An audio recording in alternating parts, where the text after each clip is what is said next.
A man wakes up with a start. Did something just bite him? He looks down at his hand. Something definitely bit him. He can see the red welt already forming. He looks around for the culprit, but can't find it anywhere. He really hopes he doesn't have bed bugs. That's the last thing he needs right now. He'll have to keep his eyes open for potential pests. He doesn't want this to happen again, since the spot is already starting to itch and feel uncomfortable. A couple days pass, though, with no signs of other bugs. It must have just been a random insect that came inside his house to escape the winter cold. The spot on his hand felt a little rough for a day or two, but now he's pretty much forgotten all about it. Now what he really needs is some coffee before sitting down to another coding session. The man is in his kitchen trying to make a fresh pot of coffee, but finds he's having a hard time. He's not so much making coffee as he is making a mess. He knocks his favorite mug onto the ground, breaking it, and decides that maybe he doesn't need coffee after all. A couple of nights later, as the man is watching TV, he starts to cough. Just a little at first, but then more and more.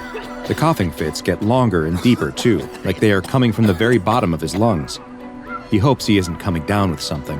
He hasn't left the house in days, so how could he have? Can bugs transfer colds? He'll have to look it up later. For now, he needs to do something about this cough. He won't be able to sleep if it keeps up. He needs to go get some medicine. The man gets bundled up and heads out. It's lightly snowing as he walks to the pharmacy, and he can't help but admire the way the moon hangs in the sky, a beautiful beacon of light on this dark winter evening. Inside the pharmacy, he finds the cold medicine section and picks out a cough suppressant. He takes it to the counter and decides to get a few candy bars too. He's developed a real sweet tooth these last few days. The man starts to cough again. It's a good thing he's getting this medicine. Several more days pass, and the man isn't feeling any better. This cough just won't go away. He decides it's finally time to go see a doctor. As he sits in the doctor's office waiting room, he does his best to hold in his coughs, but he has a very hard time. The woman on the other side of the room is coughing too. Strangely, it actually makes him feel a little better. There must just be something going around. A nurse comes into the waiting room and calls his name. The doctor is ready for him. The man is sitting on the bed in the examination room when the doctor enters. He's looking over his medical records and doesn't even look up from his clipboard. He tells the man to take off his shirt so that he can be examined, and the man obliges. "Okay, let's see what the trouble is," the doctor says.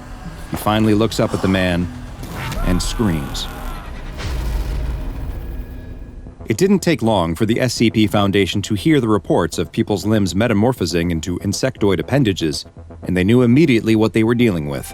This was another outbreak of the parasitic, limb-transforming insect known as SCP-150. SCP-150 is an obligate parasite, meaning that it requires a host for the completion of its reproductive life cycle. It bears a visual appearance similar to that of Cymothua exigua, another parasite that eats the tongue of a particular type of fish before replacing the tongue with its own body. SCP-150 engages in similar behavior, though it appears to exclusively affect humans. When a human comes in contact with the small bug-like organism, it will embed itself under its new host's skin. Next, over the course of roughly 7 days, SCP-150 will burrow deep into the host's flesh and begin to cause numerous physiological changes to them. First, and most prominently, SCP-150 will begin a gradual process of altering the limb that is nearest to the original infection site. As SCP-150 burrows deeper and consumes the flesh, it excretes a substance that has the effect of replacing the missing sections of the limb with a hard, chitinous material that resembles one of its own appendages. Beneath the chitin, the excreted substance forms a rudimentary nervous system that gives the host the ability to control the new limb as if it were their own. As it feeds, SCP-150 also secretes several chemicals that contain anesthetic, immunosuppressant, and transplant-rejecting properties that keep the host's body from responding to the changes, or even reacting at all. In fact, the host will often report that their new limb is completely normal and feels stronger and more resilient after the transformation. SCP-150 will continue to feed for approximately 1 to 2 weeks, and as it feeds on the nutrients within its host's body, it will begin to reproduce, creating eggs that it deposits directly into the bloodstream. While the majority of these eggs will die off, enough usually survive to begin colonizing other parts of the host's body. where they will hatch and repeat the process of feeding, reproducing, and spreading more eggs. It is theorized that it is capable of reproducing on its own, meaning that a single instance of SCP-150 is all it takes to create a new colony. Humans infected with SCP-150 will sometimes report slight discomfort and issues with their fine motor skills during this period, but will usually not express any knowledge of what might be causing this. Eventually, SCP-150 eggs will reach the host's lungs, where the process of assimilating continues, this time replacing the lungs themselves. During this process, more eggs will be produced, laid, and then spread out of the body by the host's coughing. As many as 10,000 eggs will be produced during this period, approximately 1% of which will survive being expelled, find another host, and implant themselves. The assimilation process then spreads to the central nervous system, including the spinal cord and brain, but strangely, the host will show no signs that their consciousness or behavior have been affected in any way. In interviews with hosts of SCP-150, those who are unaware that they are infected have not expressed any knowledge of changes happening in or out of their body.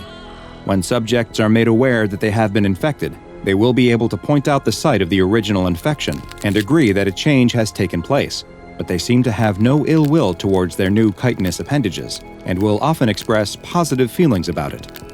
In order to better study the effects of SCP-150 under SCP Foundation control, 2 D-Class personnel, D-13732 and D-016002, were both infected with the parasites, and the assimilation process was allowed to fully progress through all the stages. Following signs that D-016002 was experiencing swelling of the brain, a decompressive craniotomy was performed, a procedure in which a portion of the skull is removed in order to relieve pressure on the brain. This surgery had the added benefit of giving Foundation researchers the chance to look at SCP-150's progress firsthand. But after a flap of her skull was removed, the attending scientists did not find that her brain was swelling. They didn't find her brain at all, but instead observed numerous instances of SCP-150 in the cavity where her brain should be. The D-Class had been partially anesthetized to numb her skull but remained conscious during the procedure, and the scientists asked her several simple questions to which she was perfectly able to answer. They began removing some of the parasites, and as they did so, her answers became slower and less clear. It appeared that the SCP-150 instances had not just eaten and replaced her brain, they had become her brain. For the next experiment, they would use the instances of SCP-150 that had been removed from D-13732's nervous system after he had been euthanized following the discovery that his entire nervous system had also been replaced entirely by SCP-150. The parasites taken from his brain cavity were placed into D-016002's, and the results were nothing short of incredible. After observing a period of time where the organisms appeared to move and rearrange themselves within her skull, she regained consciousness. Once awake, not only did her cognitive functions immediately improve, when she was asked to state her name, she told them it was Michael, D-13732's name. It is unknown why SCP-150 engages in this peculiar life cycle, but the danger it poses to humans and the difficulty in keeping it contained has led the SCP Foundation to classify it as Keter. Some of the more erudite researchers have taken to calling the parasite the ship of Theseus, a play on the philosophical notion that questions whether something that has had all of its parts replaced is still fundamentally the same, or if it has become something new. Perhaps the observation of those infected with SCP-150 can shed some light on this millennia-old question. Infected patients who are being studied are to be kept in Level 3 biohazard containment cells, with never more than 1 infected host per cell. Cultures of SCP-150 adults and eggs are kept in vacuum-sealed glass flasks in the Site-42 Infectious Materials Lab, and the Foundation's standard pathogen handling procedures are required to be followed at all times. Should any instance of SCP-150 be found outside of containment, it is to be immediately incinerated. Tell me if it starts to hurt, the dentist says before reaching into your mouth with a pair of orthodontic pliers and starting to pull your front teeth back into place. Evidently, your screams aren't enough of an indication of the extreme pain you feel because he doesn't stop pulling. After what feels like hours of excruciating oral surgery, you're finally standing outside the dentist's office texting with a friend. "Come on, show me. It can't be that bad," reads the message from your friend. You're nervous to send her a picture though, since you have a small crush on the girl and you don't want her to see you in this state. But after she asks you again, you decide to take a quick selfie and send it to her anyway. You snap a photo of your mangled mouth and jaw. The mess of wires had to be hastily applied to move your remaining crooked teeth back into place with globs of fast-hardening epoxy, and the result looks like a low-budget horror movie prosthetic. You send the message and wait. You watch the dots appear that indicate she's writing a response, then watch as they disappear without a reply. You sadly slip the phone back into your pocket and begin walking away. As you make your way home with your head hung in shame, you keep your mouth shut tight. You don't want any passers-by to see what you've become. You decide to detour through the park to avoid any people as much as possible, and as you walk, you decide to stop at a picnic table next to a small pond. You sit at the table and watch the ducks mill about in the water. They have it so lucky, you think. Ducks never have to worry about their teeth getting knocked out by a baseball and leaving them looking like a monster. The ducks suddenly all start moving away from your side of the pond, eventually taking flight and leaving completely. You get the sense that they're trying to get away from something, and you turn around, but there's nothing behind you. Oh, it must be me, you think. But then you get the sense that there is something behind you, and turn again. Still though, there's nothing. It's just you, the picnic table, and the empty pond. You turn back to watch the still water, but you can't shake the feeling that there's someone behind you, and turn again. Hello? Is anyone there? You ask, but no one answers. You turn back to the pond and you scream in fright at the thing standing before you and fall back off the picnic table. You get up out of the dirt and you don't wait to stick around to see who or what this thing is. You start to run as fast as you can, but you immediately hear it chasing after you. Instinctually, you take out your phone and start trying to take pictures of whatever it is that's behind you. You know no one will ever believe you, and you want some evidence of this thing. You manage to snap off a couple of pictures, but you can hear the creature gaining on you. You scream as your mouth begins to ache. Perhaps running this soon after your surgery is causing your damaged teeth to shift, and the pain is intense. It starts to feel like your mouth is full of jagged rocks, but you can feel that it is your teeth pushing out and stabbing into your mouth. You take one last picture before the creature leaps on you, sending you both to the ground, and your phone tumbling into the dirt. Early the next morning, a police perimeter has been set up in the park. The detective arrives and walks past the traumatized-looking jogger who must have been the one that discovered the grisly scene. An officer guarding the site lifts up the police tape so the detective can enter the crime scene that surrounds a body lying under a white sheet. The detective asks the officer if they've found anything yet, and the officer hands the detective a plastic bag containing a dirty cell phone. The detective puts on a latex glove and removes the phone from the bag. The screen is cracked, but it still works. There's numerous messages on the screen that look like they're from someone trying to apologize for not responding sooner, and asking where the phone's owner is and if they're mad at her. The detective opens the phone's camera app and starts looking at the last photos that were taken. It's a strange series of pictures. They seem to all be selfies that a young man was taking as he ran through the park. It almost appears as though there's a figure behind him, but it's hard to tell. There's a foggy white vignette on the pictures that gets worse the further he looks, slowly closing in until the last photo is nothing but a blurred milky white screen. The detective flips the phone over and looks at the lens, which you can see is completely covered in a hard white substance. The detective places the phone back in the evidence bag and kneels down next to the body. The police officer turns away. He's already seen the victim and doesn't need to again. The detective pulls down the sheet to reveal a truly shocking sight. The boy's mouth is a mess of teeth, far, far too many teeth. There are teeth growing out of every part of his gums at horrible angles, filling his mouth and jutting out at painfully odd angles. Who could have done this? What could have done this?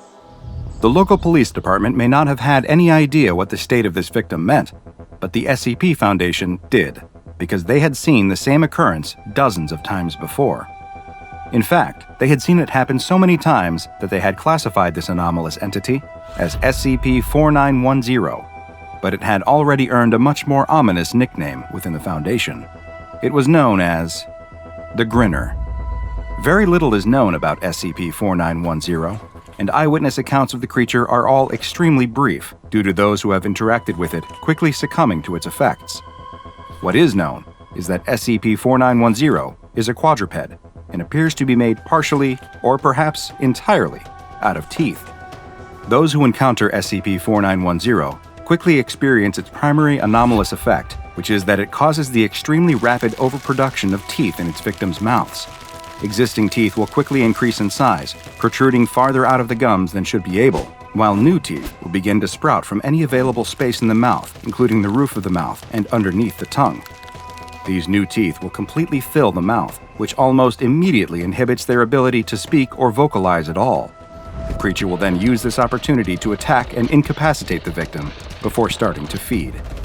Further adding to the mystery of SCP-4910's appearance comes from the effect it has on any nearby recording equipment. Cameras and other devices that come within SCP-4910's proximity will have their critical components compromised by a sudden appearance of a layer of dentin, which is the calcified material that partially makes up teeth. Interestingly, SCP-4910 seems to possess some level of intelligence, as it appears able to differentiate between normal civilians, who it hunts for sustenance, and members of organizations that seek to hunt down and contain or harm it, which it uses for an even more nefarious purpose.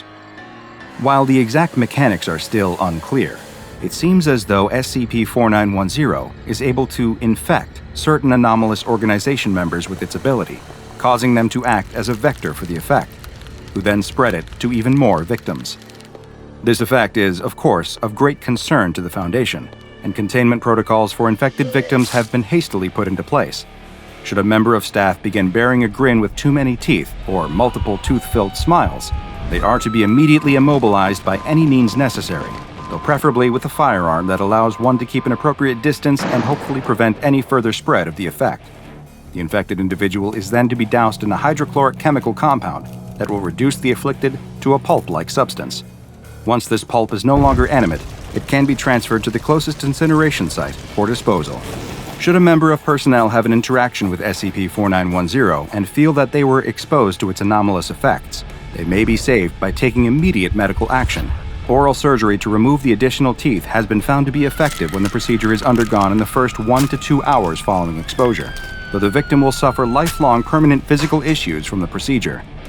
Once 3 hours have passed, the effect will have spread to the rest of the body, with teeth appearing virtually anywhere. Unfortunately for the victim, should the infection reach this point, pain management has been shown to be ineffective, and there is nothing that can be done to alleviate their suffering, save for termination. SCP-4910 remains at large and has been given the Keter classification. Mobile Task Force Epsilon, codenamed Turfing Black, is the only MTF authorized to respond to sightings, and they have been given permission to engage the creature and utilize lethal force if necessary, due to the danger this anomaly presents specifically to the SCP Foundation. A kindly-looking old woman is carrying groceries into her home. When she closes the door, a crack forms in the wall, and a tile slides down off her roof, crashing to the ground and shattering. The next day, the local builder seems confused. He just fixed a similar problem a week ago at another house, and another the week before that. He'll patch this crack just like he did before and repair the roof, but as he does so, he can't help but think he'll be at another house with the same problem soon. Old people are like this sometimes, though, breaking things on purpose to get someone to come visit them. Oh well, as long as the money is right, he'll keep doing the repairs. That evening, the old woman is in bed when she's woken up by something falling onto her face. A crack is opened in the ceiling right above her bed, and plaster is falling on her. What is happening to this house? She would have to call the builder again in the morning and let him know that it was getting worse. She gets up to clean the plaster dust off her face, but stops halfway to the door. Was that a noise she heard? It sounded like it was coming from downstairs. Another noise. She definitely heard something. Is someone in her home? "Hello?" she cries out. "Whoever you are, you better go. My husband is going to be home any moment, and he won't be happy." The noises seem to have stopped. Maybe she was imagining things. Who would rob a poor old woman, after all? She didn't have anything worth taking. She still needs to wash the plaster off her face, though. She listens for a moment, and when she doesn't hear anything else, she opens the bedroom door and screams. The next day, a child stands in front of the house with a look of shock. Was there an earthquake? How could a house end up like this? They ring the doorbell, but there's no answer. They knock on the door and are surprised to find that the door is open. "Grandma?" the child cries into the quiet house. No response. The child enters and looks around. The house is a mess. Chunks of plaster have fallen off the walls and ceiling. Shelves have fallen over, spilling their contents. And there's broken glass from shattered light bulbs everywhere. The boy looks up the stairs and can see that his grandmother's bedroom door is open and the light is on. "Grandma, are you up there?" Still no response. The child nervously starts up the stairs, gripping the railing tight. They quietly make their way to the bedroom and step into the sliver of light coming from the cracked door. The child pushes the door open to find their grandmother on the floor. Only, it isn't their grandmother. Whatever this is looks like their grandmother, but like she has been stretched and twisted, her body bent at angles where no joints exist. The child is paralyzed with fear, unable to do anything but stare. But the nightmare isn't over yet, because their grandmother is still alive. Sadly, reports like these are all too common in this small town that is plagued by attacks from SCP-783, also known as the Crooked Man.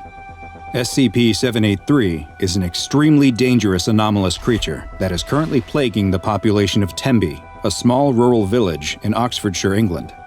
Every 12 years during the fall and winter months, SCP-783 will engage in a period of hostile behavior that lasts for roughly 70 days, during which time it will target and attack people who are indoors and alone after sunset.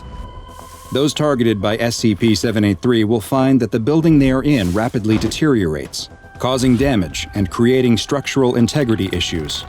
These often appear as cracks on the outside of the building that lead to the buildings taking on a crooked appearance. Unfortunately, while the SCP Foundation is aware of both the location and the periods within which SCP-783 operates, it has so far been unable to prevent any attacks. Additionally, the Foundation has yet to be able to produce either an image or even a physical description of SCP-783 due to the effect it has on recording equipment. Cameras set up to capture the anomaly produce only distorted or corrupted footage, leaving its appearance a mystery. Victims targeted by SCP-783 meet a fate that is, in many ways, worse than death. Their bodies will experience extreme deformations, as their bones suffer dozens of fractures and are stretched and twisted in various unnatural directions. They are then healed by the rapid generation of cartilage and the growth of extra skin to cover the new elongated limbs, leaving the victims a malformed knot of gnarled extremities. Some of the cases are quite severe, with one victim having just their forearm extended to over 2.4 meters, and another who was left stretched to 12.5 meters in height. Despite the gruesome injuries suffered, the majority of victims are still alive following the attacks, though they will more often than not be left completely paralyzed, in a persistent vegetative state, or both. 27 victims of SCP-783 are currently being held in a long-term care facility within a wing of a local hospital that was requisitioned by the Foundation specifically for the care and treatment of 783 victims. Like many of the anomalies that the SCP Foundation investigates and contains, many of the residents of Tenby appear to have some awareness of the Crooked Man, and the anomaly has become something of a local boogeyman. Researchers have even documented local school children singing a nursery rhyme that appears connected and may even explain the origins of the creature. It goes, "There lived a crooked man who made a crooked deal. He kept a crooked cane and his catch in crooked creel. He stole a crooked child who cried a crooked squeal, and that crooked little man was broken on the wheel." A month before a recent SCP-783 period of activity was to begin, a Class D personnel, D-209, was sent to live in a Foundation-owned home in the village. Audio and video recording equipment was set up throughout the house in case the D-Class was targeted, in the hopes that some information could be gleaned should something take place. 43 days after he began living in the house, something finally did. One evening while in bed reading a book, D-209 heard noises on the ground floor of the home. Cameras on the first floor experienced corruption and showed only a distortion moving through the house. When D-209 attempted to leave the bedroom and escape the home, they immediately encountered SCP-783. During a period of time that lasted roughly 5 hours, their bones were broken numerous times and reset over and over, leaving D-209 a twisted mass of flesh and bone. Strangely, at the exact same time that D-209 was being attacked, All 27 of the living prior SCP-783 victims in the hospital experienced violent seizures, despite most of them having been declared functionally brain dead and the rest being totally paralyzed. Also concurrent with the attack was a seismic event on the outskirts of town, and the details revealed by this event were both illuminating and extremely disturbing.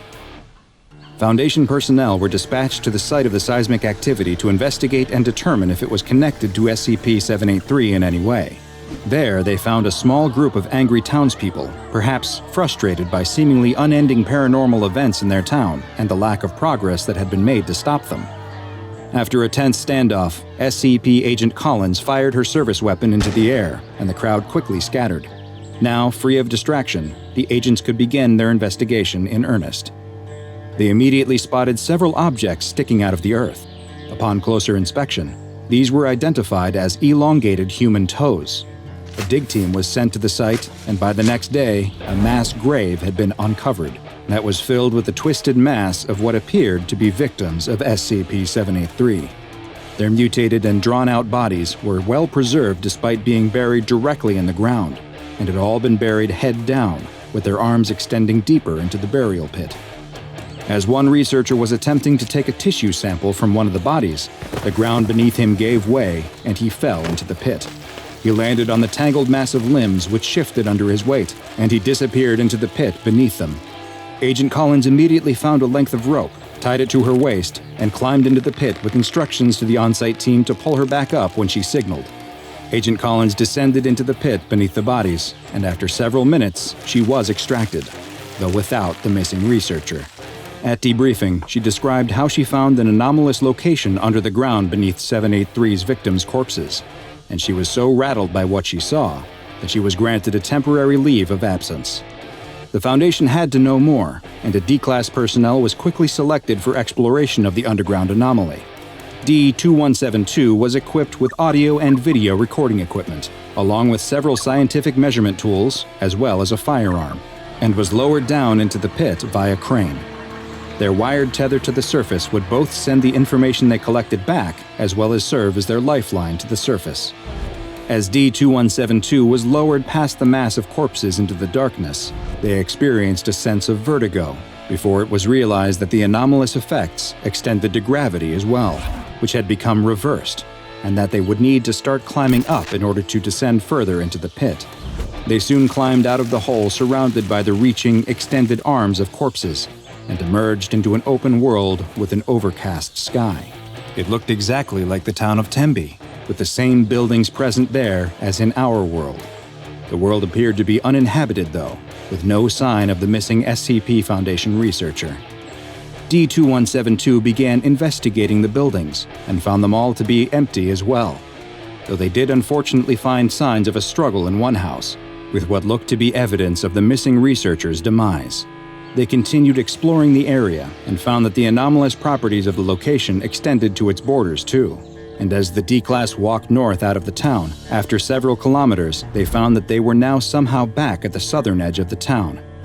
D-2172 was ordered to return to the entry point, but as they walked, they were suddenly impeded by the deformed body of an SCP-783 victim that stretched across the road in front of them. D-2172 drew and fired their weapon at the entity, but it didn't react, and they were forced to retreat into the nearby woods. After several minutes, they stopped to rest when they spotted something else. In the distance, the D-Class saw what looked to be a giant white birch tree, and it was coming towards them. As the living tree approached, it became clear that it wasn't a tree at all. What looked like branches were extended bony fingers that it was using to walk. The long, branch-like fingers were coming out of the top of the tree, where D-2172 could see their origin. These branches were the elongated fingers of the missing SCP Foundation researcher. D-2172 turned to run as the giant living tree chased them back into the town, firing their weapon at the creature whenever they had the chance, but was unable to stop it. The visual feed was soon lost as the audio continued to broadcast the screams of D-2172. But this wasn't the end of the expedition. The on-site team was surprised to witness after several hours that the tether was pulled on twice, the signal that it should be reeled in. A medical team was sent to the site, since it was assumed that D2172 would need immediate care, and the team began reeling in the line. After several minutes, they spotted the harness that should have been strapped to D2172, but with nothing in it. They continued to pull, but the harness became stuck on the mass of corpses in the pit. They then noticed that it wasn't actually stuck. There was a hand holding onto the harness for dear life. It was D2172's hand. The team kept pulling as D2172's arm kept stretching out of the pit to a length of over 3 meters. But eventually, the resistance became too much. D2172 lost its grip, and it was seen sinking back into the mass of corpses inside the pit. Following this expedition, it was determined that only special operations teams and mobile task forces would be used to explore the dangerous anomalous location in the future. At least 3 such expeditions have been undertaken, though the details remain classified for the time being, and perhaps it is for the best if they remain so. The SCP Foundation will continue to monitor the town of Tembe in an attempt to learn more about SCP-783 and hopefully discover a means to contain it and its related phenomena.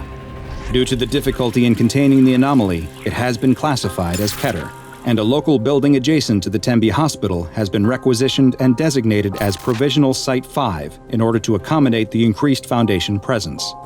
As the SCP Foundation continues to research this mysterious and highly dangerous anomaly, any victims of SCP-783 are to be retrieved, their injuries cataloged, and then their bodies are to be incinerated.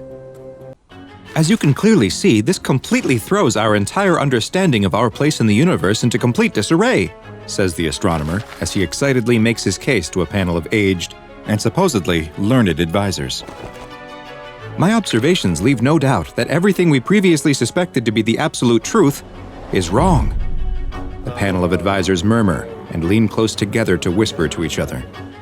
The astronomer can't hear what they are saying, but the passion and joy that he felt as he explained his findings to the room is quickly draining from his face.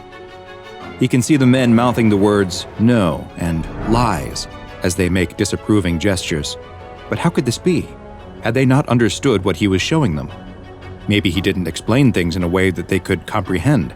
Here he was, the greatest scientist of his day, presenting hard facts, backed up by rigorous observations, and this was their reaction. The group of advisors finish conferring and grow quiet. The chief advisor clears his throat, and everyone in the room waits for him to speak. Royal Scientist, this panel has examined your findings and listened to your theories.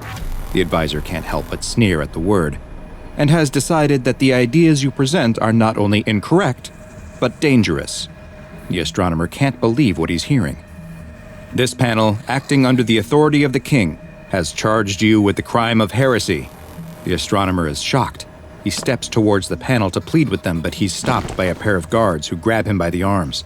Stop! Stop! I'm a man of science. I only presented you with the truth. But no one seems moved by his appeals.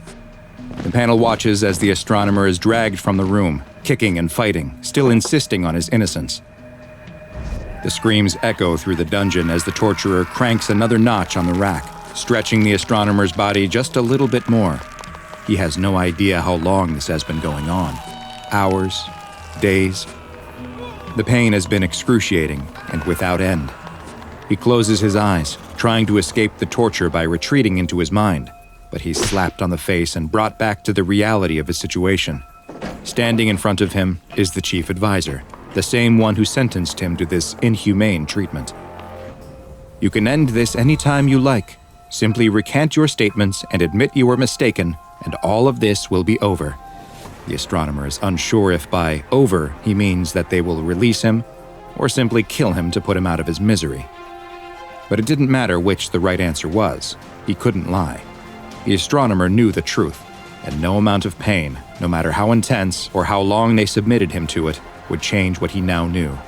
Disappointed with the astronomer's steadfastness, the advisor signals to the torturer, who cranks the rack again, stretching the astronomer's body to the point where he feels like his bones might pop out of their sockets. "Recant!" the advisor screams, repeating the word over and over, growing louder as the astronomer's own cries increase from the pain caused by the torturer cranking the rack more and more. The astronomer closes his eyes again. He's certain this will be the end of him soon. and that he will die with the great secret he's learned without getting the chance to share it with the world. But suddenly, the astronomer notices that the room has gone quiet. The advisor is no longer yelling, and the torturer has stopped operating the machine. The astronomer opens his eyes to see the advisor and the torturer both in a deep bow. His gaze continues up and he sees the king himself standing in front of him. The king stares at the astronomer for what feels like an eternity before simply asking, "Is it true?" The astronomer, limbs still stretched on the rack, manages a nod, and with his remaining strength whispers, "It's true." The king motions with his hand to the torturer, who stands up and begins releasing the astronomer from his constraints. The advisor protests, "But my lord, this man—" But he's cut off by the king with a stern look and retreats back into his deep bow. "Show me," the king says as the astronomer stands, rubbing his sore shoulders where the tendons and muscles were stretched far beyond their natural limits. The astronomer opens the door to his laboratory and gestures for the king to enter. The room is a mess of papers and scientific equipment, a reflection of the busy and scattered mind of the man who works here. The king is immediately drawn to a table with a large scroll. He spreads it across the table and examines it, but his face betrays no hint of what he is thinking. "Is this what you showed my advisors?" The astronomer nods yes. "Would you like to see for yourself?" The astronomer motions to the window, where a brass tube is attached to a tripod. The king approaches the device, but doesn't know how it works. The astronomer demonstrates by looking through the eyepiece. He moves it slightly, making small adjustments to make sure it is just right for the king. "There, now look." The king bends over to peer through the telescope, and a look of shock comes over his face. What he sees is the most incredible thing he has ever witnessed. There, far above up in the sky, unable to be seen by the naked eye, is a man, and he is staring back at him. The planet that this played out on was not Earth, but a bizarre place that is one of the strangest anomalies in the entire SCP Foundation archive. This is SCP-007, also known as Abdominal Planet. SCP-007 is a spherical object located in the abdomen of a young man, or rather in the space where his abdomen should be, since most of the muscle, skin, and organs that should be present simply are not. The subject, a Caucasian male in his mid-20s of average height and build, does not appear affected by the large missing portion of his body, and has not reported experiencing pain or discomfort of any kind. In the space where his abdominal muscles and organs should be is a small globe composed of soil and water. This sphere, which measures roughly 60 centimeters in diameter, resembles the planet Earth, though the arrangement of the continents does not match any known configuration from our own planet's history. The tiny planet has its own weather patterns, and even a small, but still detectable, gravitational pull. Perhaps the most fascinating aspect of SCP-007 is that it appears to be inhabited. Microscopic organisms that would correspond to roughly the scale of human beings on Earth have been observed on the surface of the planet. So far, 2 distinct intelligent species have been identified, both of whom seem to possess a technological level similar to the 15th century on Earth. It is unknown if the inhabitants of the Abdominal Planet are aware of the world outside of their planet, and communication attempts with the planet's occupants have been placed on hold by senior Foundation officials, pending further study into what effect an exchange may have on them or us. The human subject within which SCP-007 is located provided the Foundation with a name that he claims to be his, but no records of such a person existing have yet to be located. Upon being questioned about the lack of records, he willfully offered both a social security and driver's license number, but when they were checked against current records, neither had yet to be assigned by the US government. And the mysteries surrounding this man don't stop there. The subject has not shown the need for either food or water, and it is unknown what energy source his body continues to operate on without nutrition. He is capable of both eating and drinking, though, despite the large missing section of his stomach, but it is still not known what happens to the substances after he swallows them. The man has above-average intelligence and scored a 128 on an administered IQ test. He also generally appears friendly and amiable, and expresses only a passing curiosity about the planet located within his abdomen and how it came to be there. When asked about the origins of the planet, he replied very matter-of-factly that, "I just woke up one day and there it was. I don't have any idea how it got there." Due to the poorly understood nature of SCP-007, It has been classified as Euclid, and the small planet and the man it resides in are contained in a sealed, comfortably furnished 10 by 10 meter room that the subject is not allowed to leave.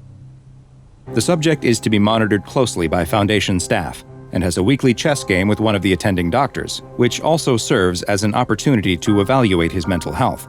So far, he has not shown any signs of mental illness or violent tendencies, and seems to be quite content. In general, he appears happy with his restricted living situation inside the Foundation facility and has made no attempts to escape. The subject has made multiple requests for access to a computer with an internet connection, but due to potential security risks, this request has thus far been denied. What was that? The man and woman's hike through a gently rolling portion of the Rocky Mountains has just taken a turn for the dangerous. There's something there in the bush, the man tells her before stepping in front of her in a defensive pose. They watch the bush intently. There's a slight rustling of the leaves as if something is inside. The man picks up a stick from the ground and holds it in front of him, ready to strike whatever fearsome beast is lurking in the underbrush. The rustling stops, but the man doesn't move from his protective stance. "Do you think it's gone?"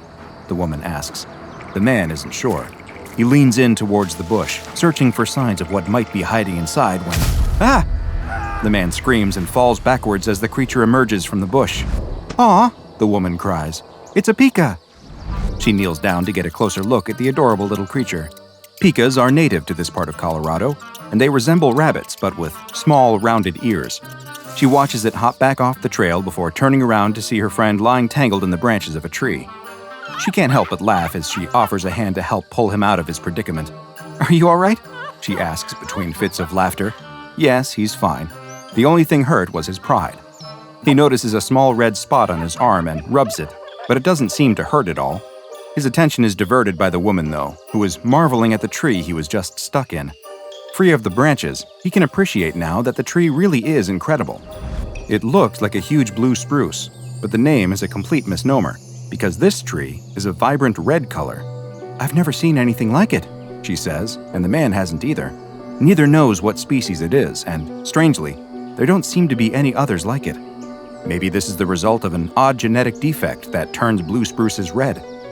After admiring the tree for a moment, the pair decides that they've hiked far enough and that they should probably head back to the car. She jokes that he's likely exhausted from his run-in with a wild animal, and he laughs, but clearly his ego has been bruised. The man stops his car in front of the woman's house, and she thanks him for taking her on the hike. As she starts to get out, though, he stops her. He asks if she wants to go do something else, like dinner? The woman thanks him for his offer, but she has to be up early the next day for work. Just a quick drink then? An hour? 30 minutes? The woman tries her best to let her friend down easy, explaining that she likes him as a friend and as only that. The man opens his mouth to respond, but she stops him. If he valued their friendship, then he wouldn't try to take advantage of it by using it as a backdoor to dating her. The man again looks like his pride has been shattered. He apologizes and admits that she is right. It's just that he has such a good time with her that he never wants it to end. She gives him a sad smile as she closes the car door, and he watches her enter her house before he finally drives away. It's 2 weeks later when the man's phone rings. It's his friend. She explains that she's been thinking a lot about what he said in the car and that she likes spending time with him too. Maybe there could be something more to their relationship.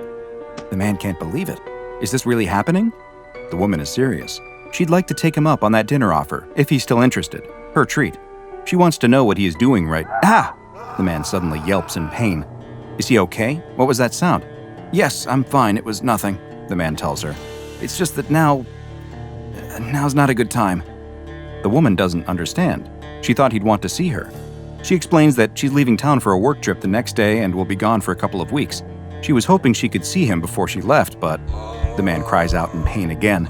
He tells her that he hasn't been feeling well all day, but that he'll be all right. Okay, well, get well soon. I'll call you when I get back. They exchange goodbyes, and the man hangs up the phone. The man looks terrible. His skin is pale, and his face looks hollow and gaunt. He looks down at his arm and sees that the veins themselves appear to be moving, pulsing, and vibrating. He screams again in agony and falls to the floor, clutching his arm. After writhing on the floor, he manages to summon the strength to reach for the phone. His hand searches on the table above him, and eventually he's able to knock it onto the floor. He grabs the phone and starts to dial. 9, 1. Before he can press 1 again, another wave of intense searing pain consumes him. Several weeks later, the woman is standing outside the man's house. Mail and newspapers are piled up on his front porch, as if no one has been in or out in some time. She knocks on the door, but there's no response. "Hello?" she calls out, but still nothing. She's very worried. She's tried calling him several times, but he never answered or returned her messages. She tries the doorknob, and to her surprise, the front door swings open. She steps inside and the room is dark. She's also immediately hit by a strong aroma of pine? She searches on the wall and finds the switch. She turns on the lights and can't believe what she sees standing in front of her. There in the middle of the room is a massive spruce tree, its upper branches pressing against the ceiling. She reaches out and touches the tree's vivid red branches. They feel sticky and wet. She pulls her hand away and looks down to see that it's covered in a red substance. That's when she notices something else. Stuck among the trunk at the base of the tree is the half-consumed body of her friend. Unfortunately, this pair would never have the opportunity to see their feelings take root and grow, because unbeknownst to them, this beautiful tree is actually a very deadly anomaly, known to the SCP Foundation as SCP-867, but which is perhaps better known by its very appropriate nickname, Blood Spruce. SCP-867 is, or at least appears to be, quite similar to the species of tree Pisceae pungens, better known as the blue spruce. Of course, there are a number of dramatic differences between 867 and its non-anomalous counterpart. Visually, and most obvious, is the coloration. While blue spruces, as the name implies, are typically a blue-green color, SCP-867 is a deep, vibrant red. There's another major visual difference too, with the blood spruce lacking any sort of seed cones that you would normally expect to find. With no pine cones to protect and spread seeds, you'd be right to ask how SCP-867 goes about reproducing. The answer to that question is what makes this beautiful tree such a dangerous anomaly. The secret to how SCP-867 reproduces is found in its leaves. While they look like pine needles, SCP-867's leaves are, in fact, needles. Their structure is very similar to that of hypodermic needles, and each one contains a single long, thin seed, which sits above a small gas pocket at the base.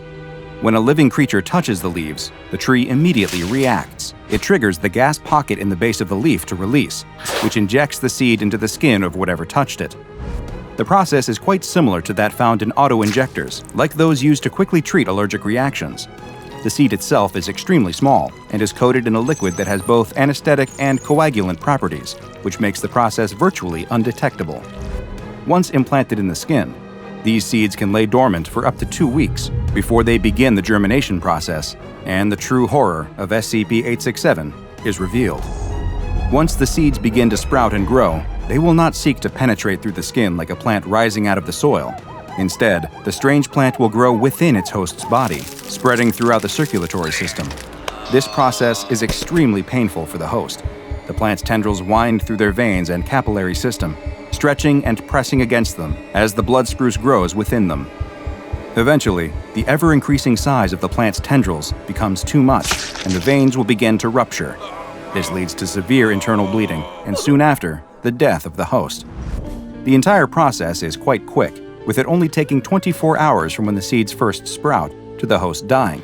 But that single day will feel like an eternity to the afflicted individual as they feel the plant rapidly growing inside of their body. But even though the host has expired, this parasitoid tree is far from finished with them, or at least their body. Soon after death, a new instance of the blood spruce will burst from the body. The red tree is quite small at first, but it will continue to quickly grow, just as it did within its host's body, and can reach maturity in just 30 days. And unlike most other plants, SCP-867 is able to grow regardless of light or soil conditions, because it does not produce food via photosynthesis. No, this plant is carnivorous. As it grows, the 867 will slowly consume its host's body until nothing remains except the blood-red tree. Instances of SCP-867 were first identified in Colorado during the 1990s, following reports of numerous disappearances of hikers and park rangers. The SCP Foundation dispatched a team to the area to investigate, and they soon discovered numerous instances of the previously unidentified tree. Several still young specimens were acquired, though unfortunately, this led to the deaths of several agents who were not yet aware of just how dangerous the red spruces could be. Once their threat level was properly assessed, several specimens were flagged for containment and research purposes, while all of the other identified instances still in the wild were destroyed. The remaining instances of SCP-867 were classified as Euclid and are now securely kept at a Foundation biocontainment site. Direct human contact with the plants is normally not allowed, and remote rovers are used for the majority of tests and upkeep. If for any reason it is necessary for a human to enter 867's containment cell, they are to wear full hazmat suits with a Kevlar underlayer, and upon exiting the cell, must undergo a full herbicidal treatment and inspection. Should any possible puncture marks be discovered, they will be forced to quarantine for no less than 15 days. Ah, nature. It's so beautiful, peaceful, and calming, yet seems determined to try and kill us in any number of ways. If you're out hiking or camping in the woods, try to remember this extremely famous adage which I may or may not have just made up. It goes, "Leaves of 3, let them be. Needles of red, well, you're probably already dead." It's 1 o'clock in the morning on a work night, and the last of the bar hoppers and clubgoers have long since turned in. At the end of the street, the last bar is finally closing down for the night. Or it would, except that the bartender is having trouble getting rid of a customer. Sitting at the bar, an old derelict is demanding yet another drink. The bartender grumbles in annoyance. This derelict is sloppy drunk, and the bartender just wants to go home. "Closing time," growls the bartender. "Just one more," protests the derelict, shaking his empty glass for emphasis. "I've got money." He laughs at his own words, his giggles ending with a loud belch that blows a cloud of aromatic vapor into the bartender's face. That's it. This derelict has been hanging out at this bar causing trouble all night, and the bartender has had enough. "Get out of here," says the bartender as he hustles the wobbling derelict out the door. "You're done." The derelict creaks and totters as he stumbles out into the street. The night's festivities are really hitting him. It isn't so often that he's got the money to burn, but when he does, he likes to spend it here. The prices are right, and the conversation is minimal, which is just the way that he likes it. The derelict turns around, fire in his eyes. He's raring to fight, and he doesn't care that the bartender is quite a bit larger than he is. Right now, all he can see is red. "Don't tell me when I've had enough," he slurs, raising his fists as he prepares to lash out. But the bartender has already slammed the door in his face. Defeated, the derelict turns his back on the closed bar and starts a slow stumble down the street. "Stupid bartender," mutters the derelict, turning up his collar against the cold bite of the night air. He wishes that he just had one more drink to warm his stomach against the chill. He's so out of it that he doesn't stop to think that the bartender did him a favor by refusing to fight. There is no way that the derelict would have won that battle. Even if he was in his physical prime, even if the bartender wasn't twice his size, the derelict is in no shape to fight. His vision is blurry and his head is swimming. In fact, he can barely remain upright. If he had any sense, he would probably stumble home and sleep this off. But the night is young, and he's not ready to give up yet. He walks down the street, eyeing every storefront in hopes of finding another bar.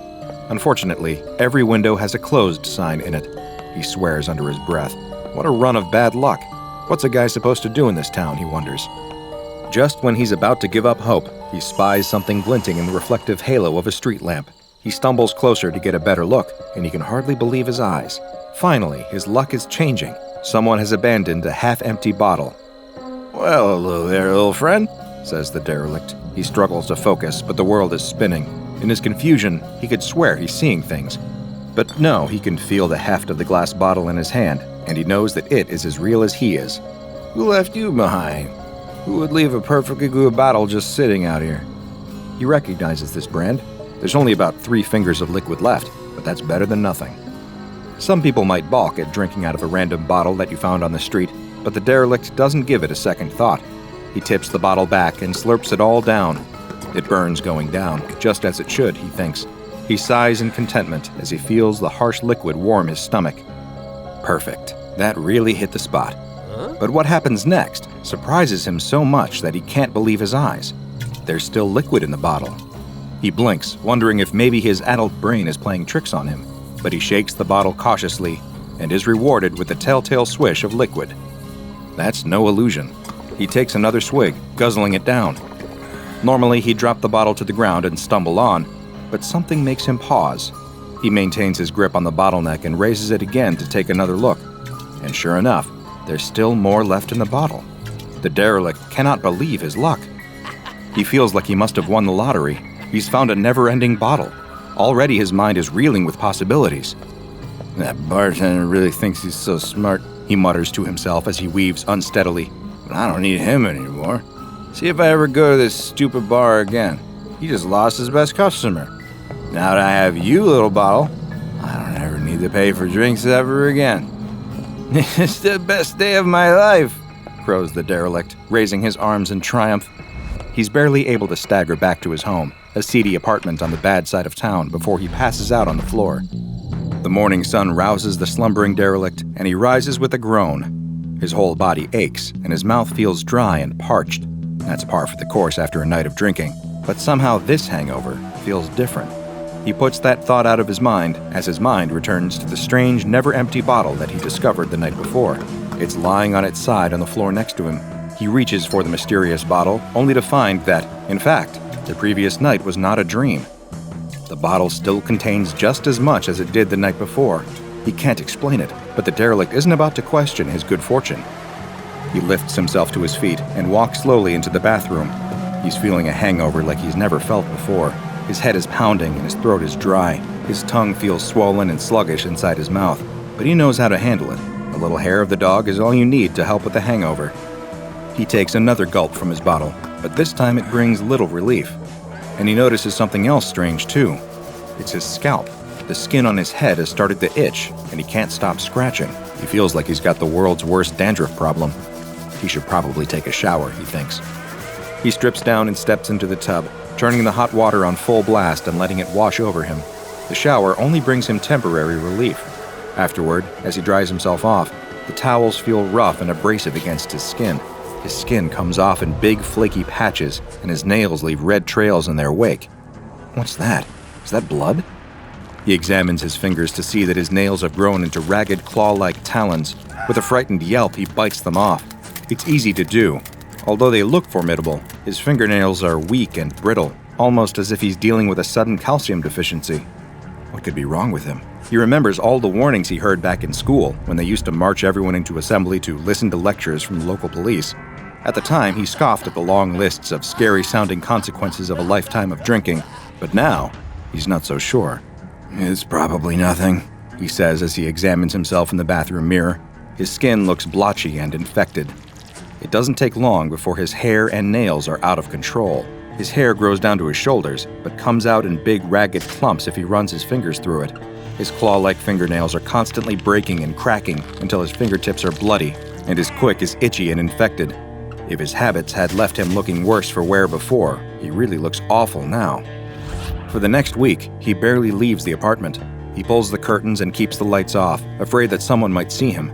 When the landlord bangs on the door, shouting that rent is late and demanding that the derelict hand over the money, he doesn't answer. He waits. The landlord gives up for now. That's good, thinks the derelict. It will give him time to think, time to figure out what to do about his disease. He knows that something is not right. Many of the local bartenders are, by now, probably wondering where he's gone. It's not like the derelict to stay away. He's practically kept the bar industry in this town afloat all by himself. It must be something major indeed to keep him away from his favorite poison. Luckily, he still has the bottomless bottle to comfort him during this trying time. The derelict is certain that he's caught some bad bug, but he thinks that he can wait it out. All he needs to do is make it through the next week, and everything will be fine. Sipping free drinks helps him to pass the time in a pleasant stupor as he waits for his health to return. Unfortunately, things are only going to get worse for him. His hair and fingernails keep growing, to the point that he has trouble lifting the bottle without his twisted nails getting in the way. His dry, flaky skin is changing as well, becoming thick and leathery and hanging off him in great folds like the hide of an elephant or a rhinoceros. His skin continues to grow, until the folds flop over his knees and gradually hang lower and lower until they touch the ground. Moving is harder now that he's carrying so much extra weight. He thought at first he just had a nasty bug, but he's clearly picked up some weird skin condition, and even this derelict, sodded as he might be, suspects exactly where he got it. It's got to be that crazy bottomless bottle. He can't think of another reason. Even so, he can't bring himself to part with this little gift from heaven. Even in his darkest hour, a few sips of liquid courage always helps to calm his nerves.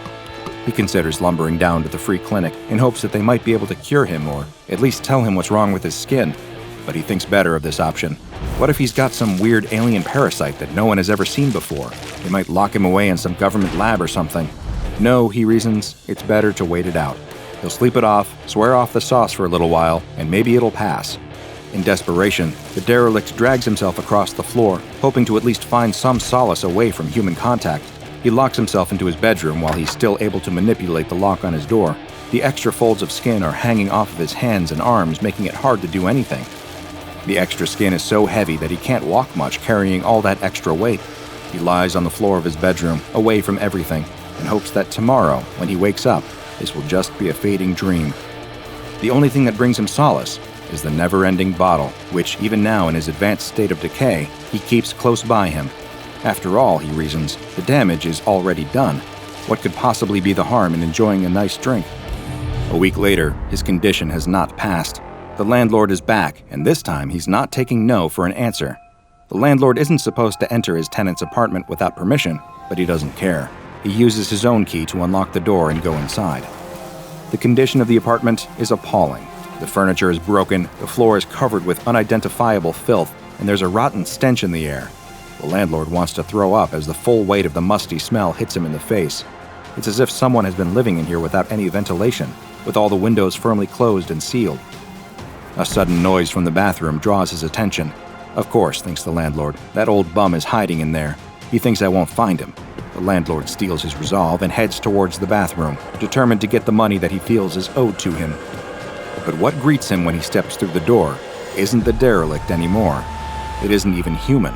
The creature in the bathroom is a massive pile of ambulatory skin folds. The skin flaps have grown so large and cumbersome that the derelict within can barely move. They sprout all over his body, covering him so that he looks more like some kind of alien sea cucumber now than any human. The landlord stumbles backwards, screaming in terror at the sight, unable to comprehend what he's looking at. Improbably, the creature reacts to the noise, and a ripple of movement spreads across its surface. It starts to move, despite not having any legs. The landlord is so terrified that he doesn't notice the glass bottle that suddenly drops from between the creature's skin folds as it starts to move toward him. The same bottle, still with 3 fingers of liquid inside. How could something like this happen? What parasite or disease did the derelict contract from the miracle bottle he found? Sadly, this never-ending bottle isn't a boon, but a curse, and the man who found it that night became just another victim of what the SCP Foundation has classified as SCP-420. SCP-420 looks like a perfectly ordinary bottle of a certain popular libation, even to the point that it bears the label of a common brand. The bottle always contains a small amount of a mysterious liquid known as SCP-420-1. If this liquid is poured out, SCP-420 will always replenish itself. When SCP-420-1 is potent, it is physically, chemically, and molecularly indistinguishable from ordinary whiskey, although drinking will have an effect far greater than even the strongest liquor. When SCP-420-1 is poured out of SCP-420, though, it undergoes a strange transformation, eventually losing its potency and changing until it is indistinguishable physically, chemically, or molecularly from urine. Consuming potent SCP-420-1 instigates a bizarre physical transformation called SCP-420-2 in 6 stages. In Stage 1, beginning 12 hours after consumption, the subject will start to have difficulty speaking, resulting in slurred speech that is not consistent with normal alcohol inebriation. Their fingernails, toenails, and hair will start to grow at an accelerated rate, but also become brittle and prone to breakage. Nail breakage to the quick often leads to bleeding and infection.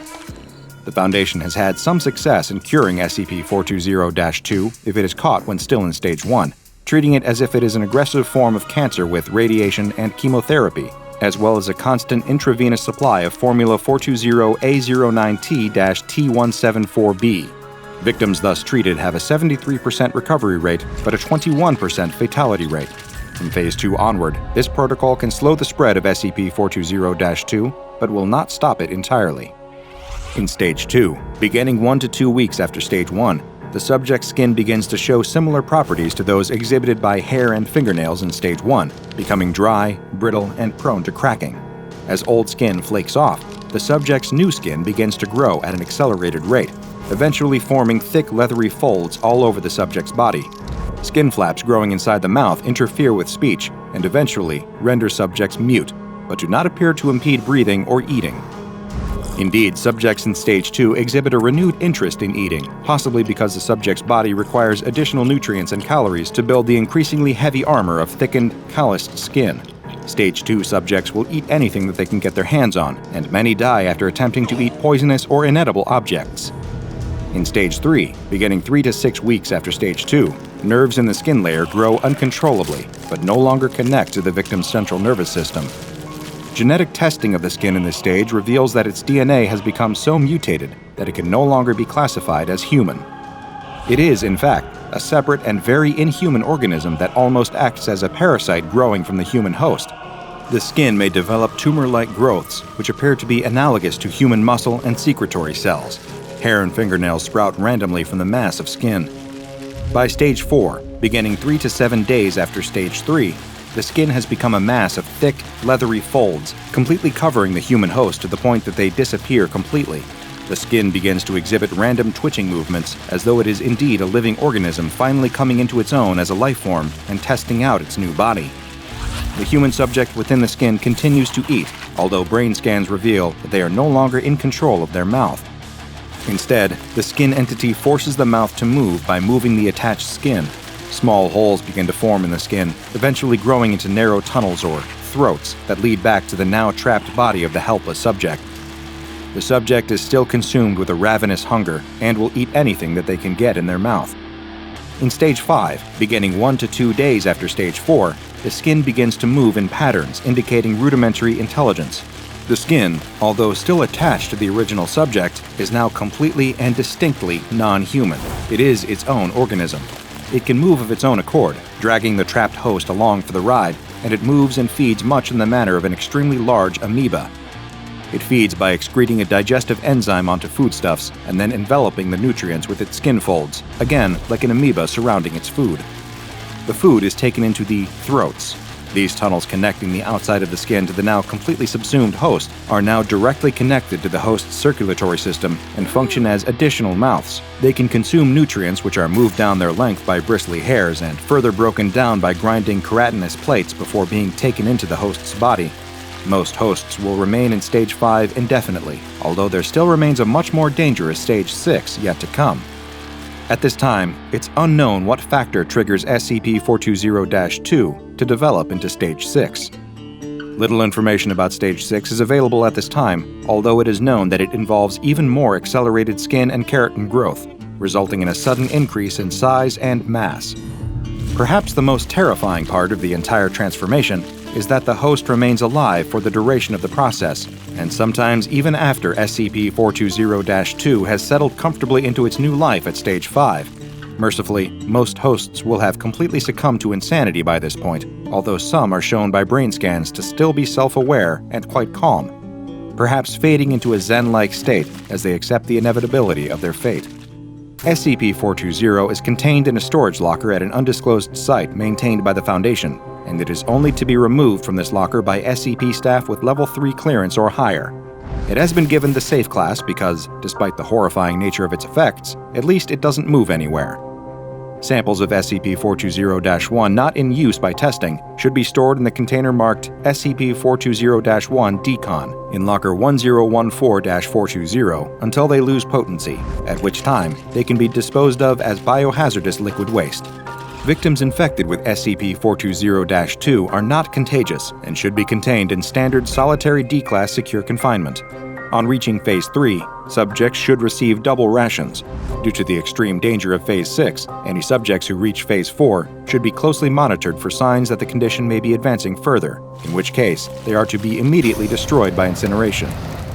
Knowing the fate that befalls victims of SCP-420 should make anyone think twice about drinking out of a random bottle that you just found in the street.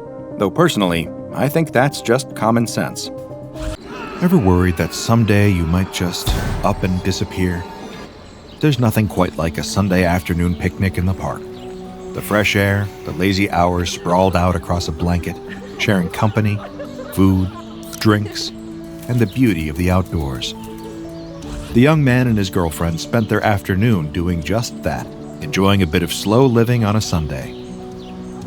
Now, the sunset has streaked the sky with red and orange, and the air is beginning to cool to a less pleasant chill. It's time to pack up the remnants of the picnic and head on home. He carries the blanket, and she carries the basket, each of them keeping one hand free so they can still hold hands. They begin the walk back to the young man's apartment through the steadily emptying park. It's a familiar walk, one they've taken every Sunday for the past year that they've been together, and they take it at the same slow, easy pace as the picnic. There's no rush, not today. That's what Monday mornings are for. Right now, there's just the sunset, the park, and her hand in his. The young man catches a glimpse of a squirrel burying a nut in the dirt under a nearby tree. He goes to squeeze his girlfriend's hand to point out the adorable sight, but she pulls her hand out of his. She's changed course, walking toward a pair of benches, transfixed on something there. She asks in a strangely panicked voice whether he saw it. Strange, he can't spot anything out of the ordinary. The girlfriend insists with unnerving intensity that she saw some kind of strange light for a split second. Something that was gone as soon as it appeared, but left an indelible impression. The young man laughs uneasily. Something's wrong. Can't quite explain what it is. The hairs on the back of his neck are standing up. He tries to change the subject back to the squirrel. He turns to point out the squirrel again, but she remains fixated on whatever she can see that he can't. He can feel a knot forming in his stomach, a sense of dread, as his body screams at him to get out of there as fast as he can. He tries to soothe his overactive nervous system, to remind himself that there's no danger here. But just before he turns back to his girlfriend to suggest they hurry home, he hears a soft thud as something lands in the grass. He turns to see the picnic basket lying on the ground, dropped there all of a sudden. His girlfriend is nowhere to be found. He calls out to her, but there's no answer.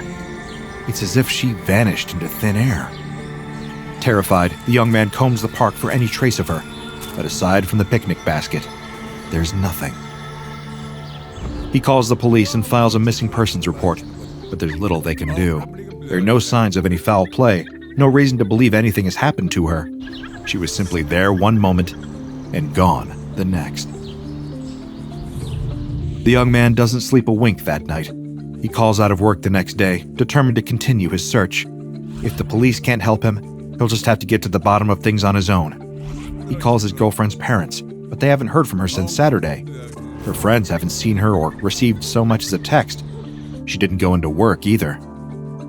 Desperate for answers, he returns to the park, pacing back and forth in the spot where she vanished by the benches. As he does, he hears a sudden sound that makes his heart leap into his throat. Her voice, just a whisper, as if her lips are mere inches from his ear. She calls his name. She asks him what happened. He doesn't know what to say.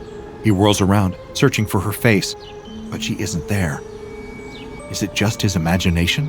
His grief causing him to hallucinate the voice he wants to hear the most? There it is again, her whispering to him, telling him that she loves him, that she misses him, that she can't feel her body anymore. The young man's knees buckle, and he collapses onto the grass, weeping.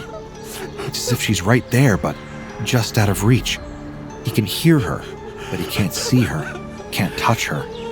He asks her what on earth happened. I don't know. I don't know where I am. I don't know what I am. I don't. Her voice grows weaker, fading to static. She's fading away, and he can't do anything to hold on to her. His eyes settle on the tree where he saw the squirrel the day before. The bark swirls in a pattern that, when he stares at it too long and lets his eyes unfocus, looks almost like her face. He reaches out, brushing his fingers against the bark. It isn't her. Of course it isn't her. He doesn't hear the voice again. Maybe it was never really there at all. But he can't shake the feeling that she's still there, somehow, somewhere. Like she's just out of sight, on some other plane of existence he can't see. Sitting there, in the grass where she disappeared, he can feel her so clearly in his mind. He has a sudden, vivid memory of their first date. She spilled her coffee all over him, and they had to go back to her place so she could lend him a clean pair of pants. She was terrified he would be angry, but they laughed about it for the rest of the day instead. He can smell that coffee, feel that laughter bubbling in his throat. It's more vivid than a simple memory. It's her, somehow. Then, out of the corner of his eye, he spots something strange. A fluorescent, glowing light, radiating blue and yellow, twisting and turning in his peripheral vision. He turns toward it and climbs to his feet. He reaches out toward the shape, unable to stop himself, and then he's gone. The police would never discover what happened to the couple. How could they?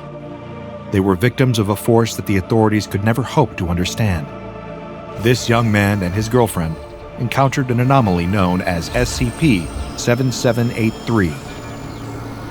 SCP-7783 is a semi-corporeal ontokinetic tetrahedral construct. Try to say that 5 times fast. The physicality of the anomaly is of dubious and spurious nature. As a facet of its containment, the anomaly is semanto-conceptually bound to the statement, contained within Unit 7783 of Site 196. SCP-7783 cannot always be perceived, and its perceptibility varies depending on the nature of the person attempting to perceive it. When effectively perceived, the anomaly emits a fluorescent glow on the blue-yellow gradient and maintains a fixed position in space no matter what kinetic force is used against it. SCP-7783 is extremely difficult to physically interact with, and can only be done using a complex series of actions known as semanto-conceptual interactivity. This is also the method through which SCP-7783 was contained. There are unfortunate consequences to effectively interacting with SCP-7783 on a physical level. Doing so causes abstraction, biological, conceptual, and ontokinetic in affected subjects. This tends to result in said subject transforming into an intangible conceptual sapience. I'll elaborate a bit more on that side effect in a moment. Individuals subject to the influence of SCP-7783 who are affiliated with the Foundation are referred to as Personnel-Associated Sapient Concepts, or PASCs. These sapient concepts still retain their higher cognitive functions, though they lack the biological functions associated with their original physical human forms. They are still capable of interacting with reality via cognitive subversive impression, or the limited and brief interference in the psychological and neurological activity of sentient and sapient beings in their vicinity. PASC presence can be detected through this brief interference, as well as an increase in pareidoleiac tendencies in those nearby. For those unfamiliar with the term, pareidoleiac tendencies refer to the tendency to see patterns and meaning in random stimuli. For example, seeing a face in a piece of burnt toast, observing a surprised facial expression in the shape of a faucet, or eyes in a wallpaper pattern. SCP-7783 was first discovered by senior researchers Dr. River Corys and Caden Powell while the two were off-duty. Some of the details of this initial discovery have been redacted from the official file due to potential concerns of containment breach, but the general shape of events is easy enough to determine. The two were taking a walk in the park together when they stumbled upon the anomaly. Dr. Corys took matters into his own hands by accident, performing a semanto-conceptual interaction with SCP-7783 without realizing what he was doing. 2 additional personnel were brought in, and the anomaly was successfully bound and contained. However, in the process, Dr. Corys' exposure proved to be too much, and he began the process of PASC transition. Caden Powell specifically requested that all interviews conducted between him and Dr. River Corys during the latter's transformation to be redacted from the official file on SCP-7783. Without those, we only have the general report to go on, but it does still provide an important glimpse into the transformation process. An hour after exposure to SCP-7783's effects, River displayed intact conceptual coherency and acute emotional distress. He seemed to be aware of what was happening to him, as well as his helplessness to stop it. His relationship to his physical form was still intact at this point, but he could feel just how temporary that state now was. After one day, River's conceptual coherency had gone from intact to intermittent. His physical form was still intact most of the time, but it was growing more and more difficult for him to communicate linguistically with Dr. Powell. 1 week later, River's conceptual coherency was described as spurious. There was an increase in cognitive subversive influence, and his biological functions were beginning to shut down as the physical body began to become less and less tangible. After 1 month, River's biological and physical form became entirely abstract. Dr. Powell observed an increase in parietal influence, seeing the lost man's face in everything he looked at, even when it could not possibly be there. The leaves on a nearby tree, the bark on its trunk, the ripples in a puddle of water, it all looked just a bit like him. But then Powell would blink and the image would be lost. What would later be regarded as standard PASE influence began to manifest in the area, as exhibited by the parietaliac effects, as well as a general psychic impression. It was most prevalent in the immediate vicinity of the disassociated fruiting body. 1 year after River first stumbled upon SCP-7783, he was entirely converted into an abstract entity. His physical form was lost, and subversive cognitive influences were observable. Even outside of PASE proximity, parietaliac influence persisted for associated individuals. The most affected was Dr. Powell, who continued to see River's face everywhere he looked. It became so prevalent for him that he sought a psych evaluation, but it was confirmed that he was not suffering from any mental illness or grief-induced hallucinations. This increase in pattern seeking by the brain and recognition of facial imagery and random visual stimuli was due to River's lingering PASE influence. After Dr. River Corries was lost to SCP-7783, Caden Powell took on the role of Provisional Containment Director. His #1 priority was to determine methods that might allow for the reversal of SCP-7783's effects. As far as I can tell, no such methods have been uncovered yet. But Powell is persistent and has dedicated every ounce of his brainpower and every resource afforded by the SCP Foundation to uncovering a way to restore those lost to SCP-7783. During my research into SCP-7783, I was able to access an interview between Research Director Caden Powell and D-Class number 78990, conducted as part of a larger study on PASE cognitive subversive impressions. The purpose of this test was to induce an impression in order to open up a line of communication with PASE-01, formerly Dr. River Corries. If PASE-01 could influence the mind of an individual, perhaps that individual could act as a conduit of sorts, through which Powell and River could speak directly. Research Director Powell began the conversation with a polite greeting and the confirmation of D-78990's date of birth and full legal name. D-78990 confirmed his identity and asked what exactly they were doing during this experiment. Powell responded, "Well, essentially, I'm here to just talk to you for a bit, take some notes on your behavior and the like an evaluation of sorts." D-78990 shifted awkwardly in his seat and asked what they should talk about. Powell shrugged. The response shocked D-78990. "Aren't you leading the way?" Powell shrugged again, idly clicking his pen. His brow furrowed, his thoughts seeming to be far away. "I guess we could start with something like, say, a favorite color." "Favorite colors?" The D-Class couldn't help but laugh at that. "Favorite colors? I thought it'd be something more, I don't know, science-y?" Powell sighed. "Well, I'm mostly just monitoring your behavior, looking for any signs indicative of..." D-78990 sat up a bit more stiffly in his chair, anxiety spiking. "Signs of what? I got cancer or something?" "No," Powell shook his head. "Just... never mind. Why bring up cancer out of all things?" Now it was D-78990's turn to shrug. "I don't know. My dad died of it, a long time ago." "What type?" "Lung cancer, stage 4. The conversation felt less like a typical Foundation research interview and more like the makings of an awkward first date. The back and forth, the get-to-know-you dance of questions and half-hearted answers. Powell offered a verbal olive branch, an attempt to sympathize. "I knew someone whose dad passed from lung cancer." "Yeah, well, we probably saw it coming. He was a pack-a-day smoker for..." Powell interrupted. 22 years. D-78990's eyes widened in surprise. "Oh, nice guess. Yeah, 22. You know, I would have loved to work here," D-78990 remarked. "Really?" Powell raised an eyebrow. "What makes you say that? From what I've seen, you don't have a research background." "I wanted to go into medicine when I was younger, you know." Powell nodded. "Would have been nice to work for a place like this, one with a real purpose, you know?" Powell smiled weakly. "Yeah, it definitely beats working in IT for a bunch of geriatrics." D-78990 laughed at the remark, and Powell furrowed his brow, confused. River would have laughed at that joke. At the unexpected mention of his lost partner, Powell flinched. Yeah? D78990 nodded. He would have, yeah. Always hated working back in Loxy. Powell's eyes lit up with nostalgic recognition.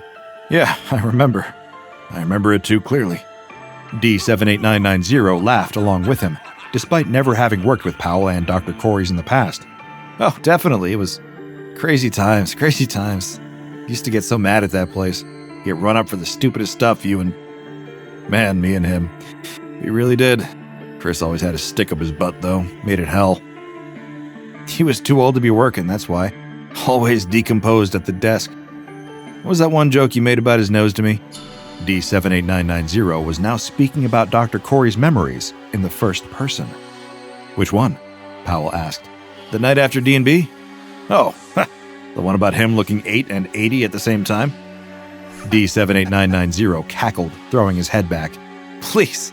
Oh, God. River was crying laughing to that. That night was the most he had laughed in a long time then. Powell cracked a smile.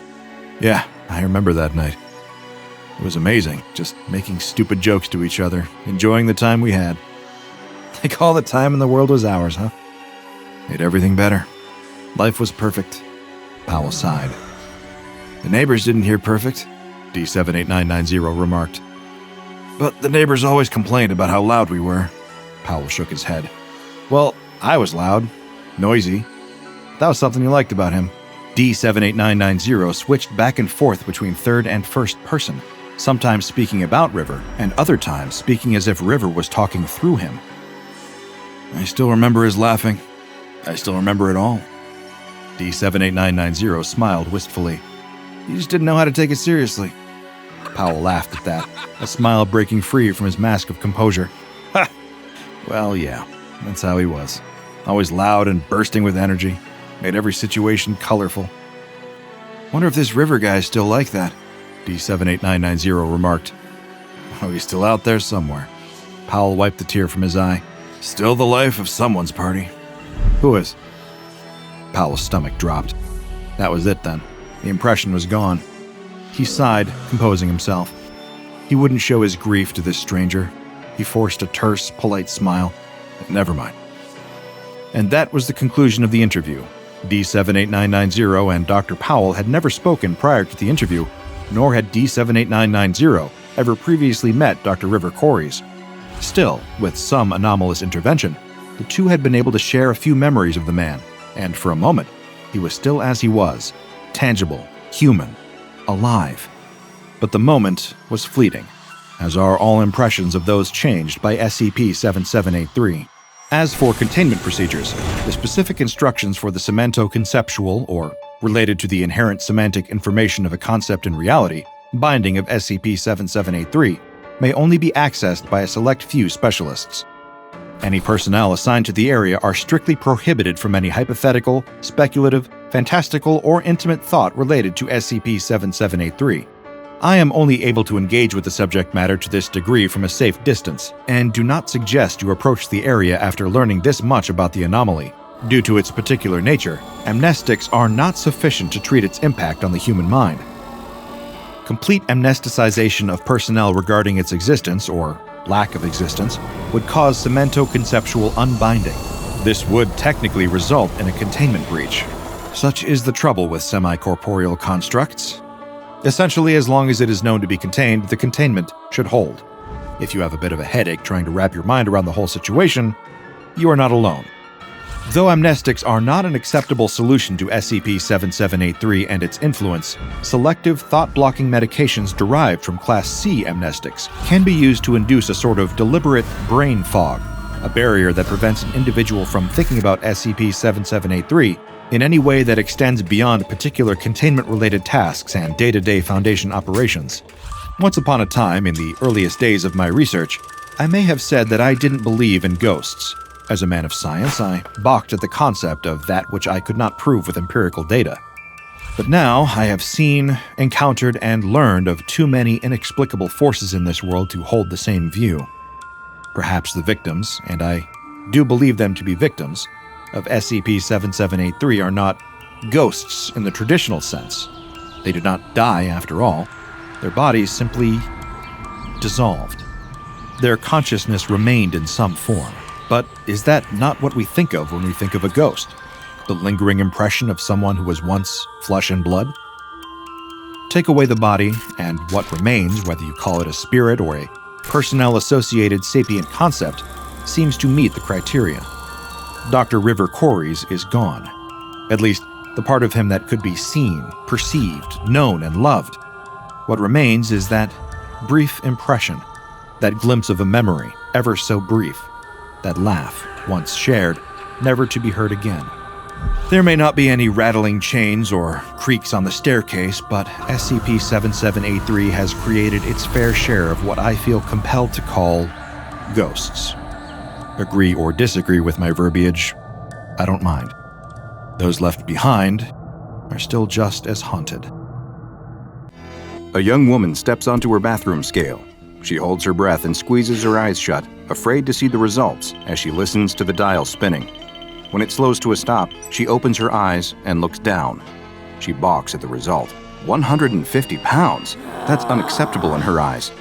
She steps off the scale and examines her reflection in the full-length mirror. In truth, her weight is far from out of control, but when she looks at herself, she can't help but see flaws. The subtle ring of pudge around her middle, the way her butt sticks out just a little too far for her liking, the very faint thickness around her cheeks and chin that hint at her history of snacking. As she leaves the bathroom, she reflects on her situation. Of course she's gaining weight. How could it be any other way? For the last 2 years, she's been in lockdown during a pandemic, and she's barely left her apartment. She let her gym membership lapse, and instead of cycling to work, she's instead taking the easy way out by just driving. And it's not like she gets much exercise in her free time either. During these last 2 years of isolation, she's mostly stayed in and watched television. She's discovered a particular love for trashy daytime talk shows and court dramas. Intellectually, she knows that they're the equivalent of junk food, but at the same time, there is a certain mindless charm to them. She would be embarrassed to admit it to any of her friends, but she does enjoy just turning off her brain and absorbing some silly talk show about professional stunt dwarves or Satan-worshipping furry juggalos. That sort of entertainment has been a boon to get her through the tough times. Nevertheless, it's time to make a change. She promises herself that she's going to get into shape. Today, instead of vegging out on the couch, she's going to make an effort. She's going to go out and get some exercise, and she tells herself she's going to watch those extra pounds melt away right before her eyes. She hopes that her old gym clothes will still fit her. After all, she's definitely put on some extra weight since her last trip to the gym. After rummaging through her drawers, she finds what she's looking for, her spandex gym shorts and sports bra. She quickly changes her clothes and is relieved to see that, although they might be a little snugger than she would like, they still fit her pretty well. That's a good sign. She probably won't even have to work very hard to get herself down to her ideal weight. It's all a matter of willpower, she tells herself. I was fit before, so that means I should be able to do it again. All I have to do is avoid temptation. I'll just have to make sure I stay active instead of watching trash TV all day. After all, I don't want to rot my brain too much. On the first day, she actually does an admirable job of sticking to her plan. She cycles to work, enjoying the fresh air and the reassuring post-workout burn in her legs that let her know that she's making progress. She throws away all the junk food in her refrigerator and goes shopping for healthy fruits and vegetables. And, most important of all, she limits her television time. She knows that trashy TV is probably her biggest addiction, even more than junk food, so she needs to be careful of that. On the second day, though, she notices something strange. She starts off with a simple, healthy breakfast, just some granola and a glass of juice. It's barely enough to satisfy her, but she knows that she has to make sacrifices if she expects to actually lose any weight. After breakfast, she decides to go out for a jog. As she's out on the street, she's overcome with sudden hunger. Of course, that's to be expected. She's on a diet now, so it's going to take some time to adjust to these smaller meals. She puts her hand to her rumbling stomach and grimaces. She's never felt this hungry before. If she didn't know better, she would think that she hadn't eaten for a week with the amount of pain that she's feeling. In fact, she's actually starting to feel a little woozy, and she has to lean against a light post to keep from fainting. She shakes her head to clear her thoughts. Okay, she thinks, I must have misjudged how many calories I need to get me through a morning. Her eyes stray to a nearby coffee shop. She sighs in relief. She thinks to herself, I'll just pop in there and get myself a small snack, just a little something to keep my blood sugar up. She walks into the cafe and gets in line. As she waits, she can't help but stare at the rows of pastries on display under the glass. They all look delicious, and she is really hungry. She fully intends to only get a bagel with a little smear of cream cheese, but when she gets to the counter, she finds herself ordering way too much food. "I'd like 2 scones, 3 danishes, and a bear claw," she says. "Also a large super raspberry frappuccino with extra syrup and whipped cream." The words just tumble out of her mouth, almost as if it's not her saying them, but rather some other voice speaking through her mouth. "What the? I didn't say that," she stammers. The clerk behind the counter eyes her strangely, and the young woman feels too embarrassed to protest further. She steps aside and waits for her order, pondering the strange event that just happened. Is she possessed? She's not a superstitious person, but she can't think of any other explanation for what just happened. She can admit to herself that she has broken down and lost to temptation over a tasty snack in the past, but this is ridiculous. Eventually, when the clerk hands her the order, she rationalizes the whole thing away. "I must just be having a hunger hallucination," she says to herself. "Obviously, I need to be a little more careful about not being so strict about my diet. I'm sure if I just eat sensibly, I won't have an experience like that again." Her stomach grumbles again, reminding her of the original reason why she stepped into this coffee shop. She retreats to a table in the corner and tears open the bag. She wolfs down her pastries with gusto and slurps at her rich, creamy drink. When she's finished, she sighs in satisfaction, although the uncomfortable full feeling in her belly reminds her of her predicament. She only meant to eat enough to keep her from fainting, but instead, she's eating herself silly, and it's only day 2 of the diet. This does not bode well. "Okay," she tells herself, "this is my last cheat. From now on, I'm going to be serious about this diet." She stands up and leaves the cafe, ready to complete the rest of her jog. But then, something even stranger happens. On the television, the matriarch of the family is furious. She has forbidden her daughter from marrying the gardener because she believes that he is too low class for her high-born daughter. But what she doesn't realize is that her daughter is in love and that she is determined to make it work.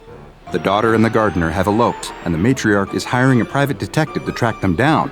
Meanwhile, the matriarch's long-lost twin brother, whom she thought died in a plane crash in the tropics, has actually been alive the entire time.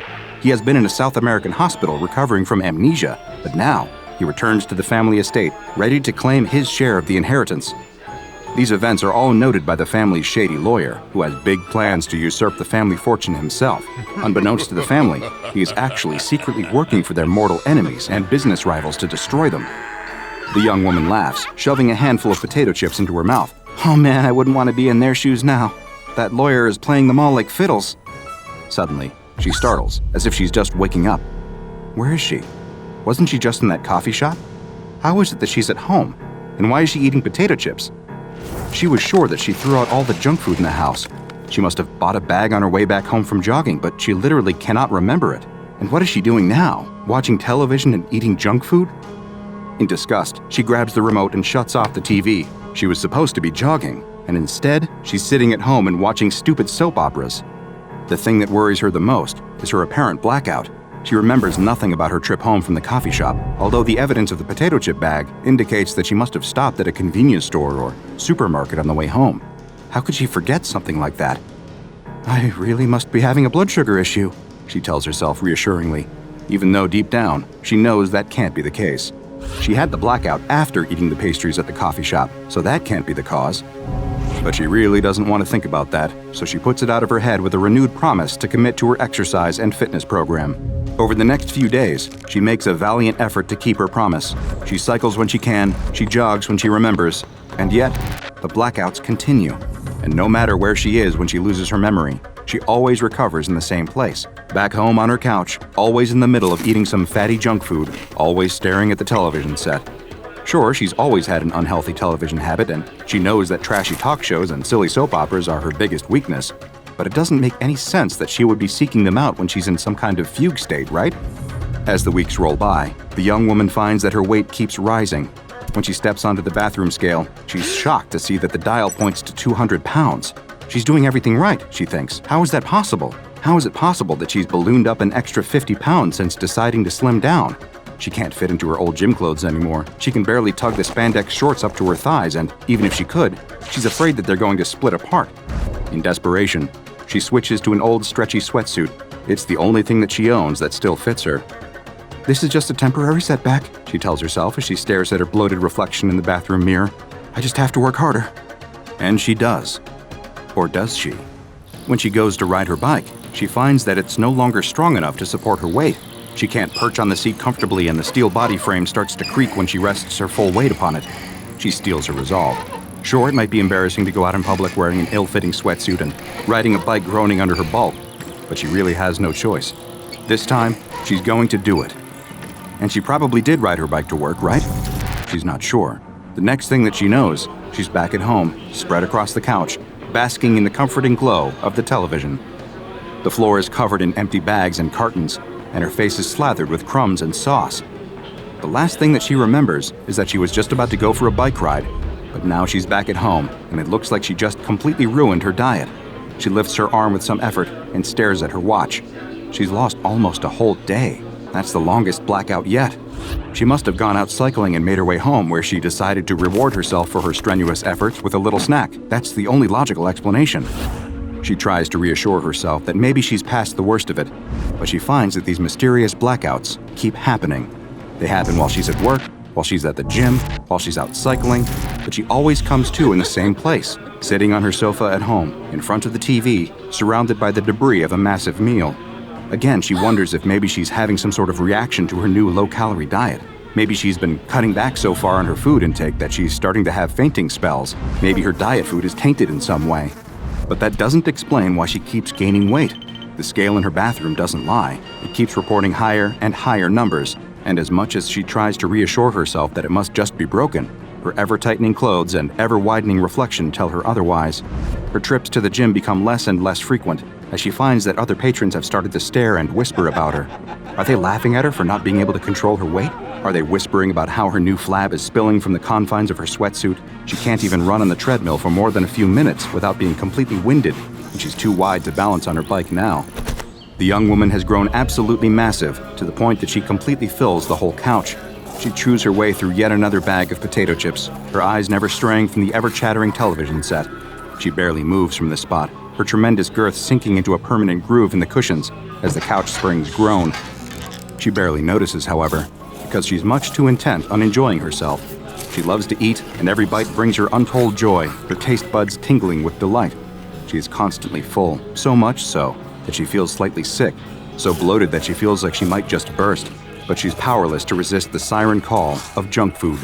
She scarfs down entire boxes of cookies and cartons of ice cream without a thought, having turned into the very definition of a mindless eater.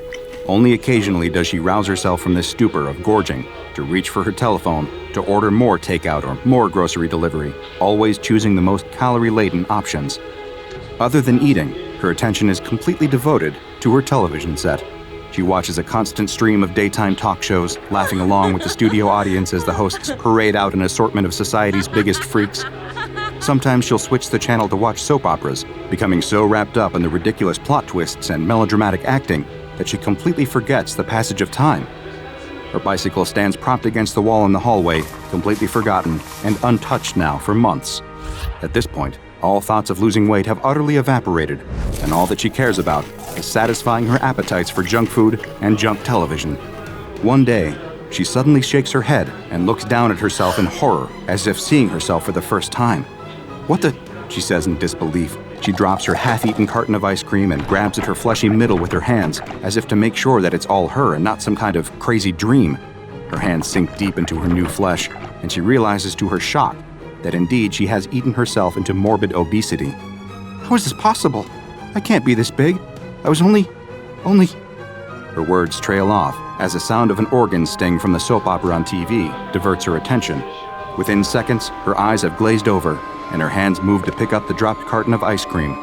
Her worries about her growing size forgotten, she's now only concerned with watching until the next commercial break. It might seem unbelievable that someone could undergo such a startling physical and mental transformation, but what that young woman experienced has led to her being classified by the Foundation as SCP-2611. SCP-2611 is, as you might have expected, a young woman currently weighing approximately 500 pounds. Her mobility is limited due to her weight, although SCP staff encourage her to take light exercise whenever possible, in hopes of preventing her mobility from deteriorating further. She also suffers from several health issues related to her weight and lifestyle, including diabetes, for which she is receiving treatment by Foundation personnel. Her awareness of her situation and surroundings is severely limited, as she spends most of her time in a stupor, but when she is lucid, she believes that she is in a special facility receiving treatment for her weight problem. In reality, SCP-2611 is under observation because of SCP-2611-1. SCP-2611-1 is a mass of sentient fat located on SCP-2611's left side. SCP-2611-1 has become integrated with several of SCP-2611's vital organs, making it too dangerous to attempt to remove SCP-2611-1 via liposuction or other means. SCP-2611-1 has gradually exerted increasing control over the mind and actions of its host, to the point that SCP-2611 is only fully conscious for 1 to 2 hours daily. The rest of the time, SCP-2611-1 is fully in control of its host's behavior. Prior to coming to the SCP facility, SCP-2611-1 influenced its host to consume massive amounts of calories, leading to the mysterious and sudden weight gain that we observed earlier. This was possibly an attempt by SCP-2611-1 to increase its own size and influence, but as of yet, its reasons, as well as how it exerts control over its host, are unknown. When in control, SCP-2611-1 can speak through its host, communicating in standard American English. SCP-2611's access to food has been limited since her arrival at the Foundation, so as to prevent her weight gain from accelerating to dangerous levels.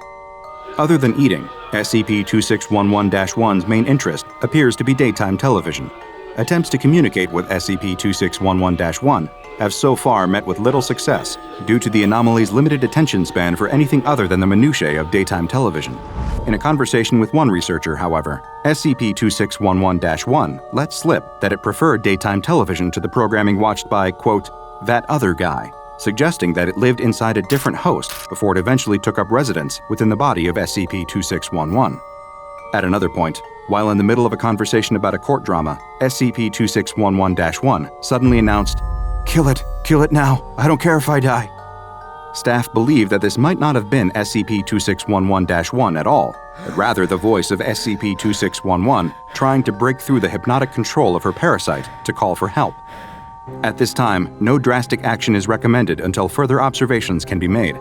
SCP-2611-1 does not appear to be contagious, and the way that it bonds with the host is unknown, so it is currently classified as safe. At the moment, SCP-2611-1 is the only known instance of its kind. However, considering rising levels of obesity worldwide, it is not unfathomable to think that there could be countless other instances influencing the behavior of other hosts to dedicate their lives to consuming food and television. Who knows? It's not like most of us would need that much convincing. You and your friends exit a club and step onto the darkened city street.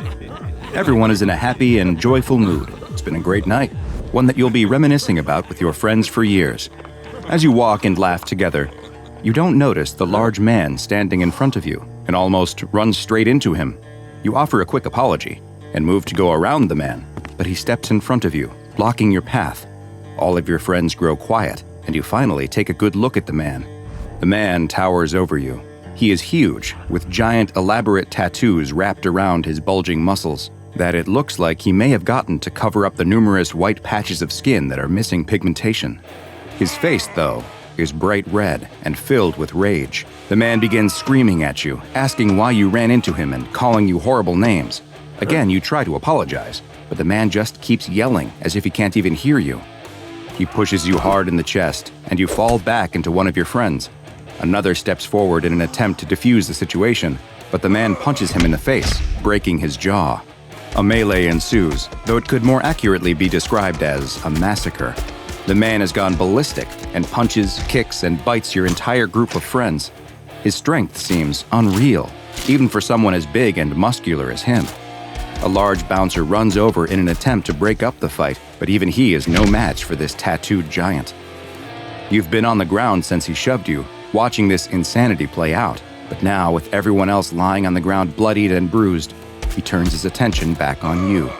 You try to scramble back to your feet, but he's upon you in an instant. He picks you up over his head and tosses you into some trash cans, knocking you unconscious. You open your eyes to see the man standing over you. You can feel the blood from numerous cuts on your face running down into your eyes and mouth. The man picks you up with one hand and holds you by the throat against the wall. He's still in a rage, breathing hard through clenched teeth, bits of white foaming in the corners of his mouth as he brings up his other hand and curls his fingers into a fist. All you can think is this it? But then you notice something. The tattoo that snakes down the man's arm all the way to his hand is moving. The long serpentine dragon is writhing and slithering as if it's alive. Is this really happening, or just a result of the concussive trauma you've received?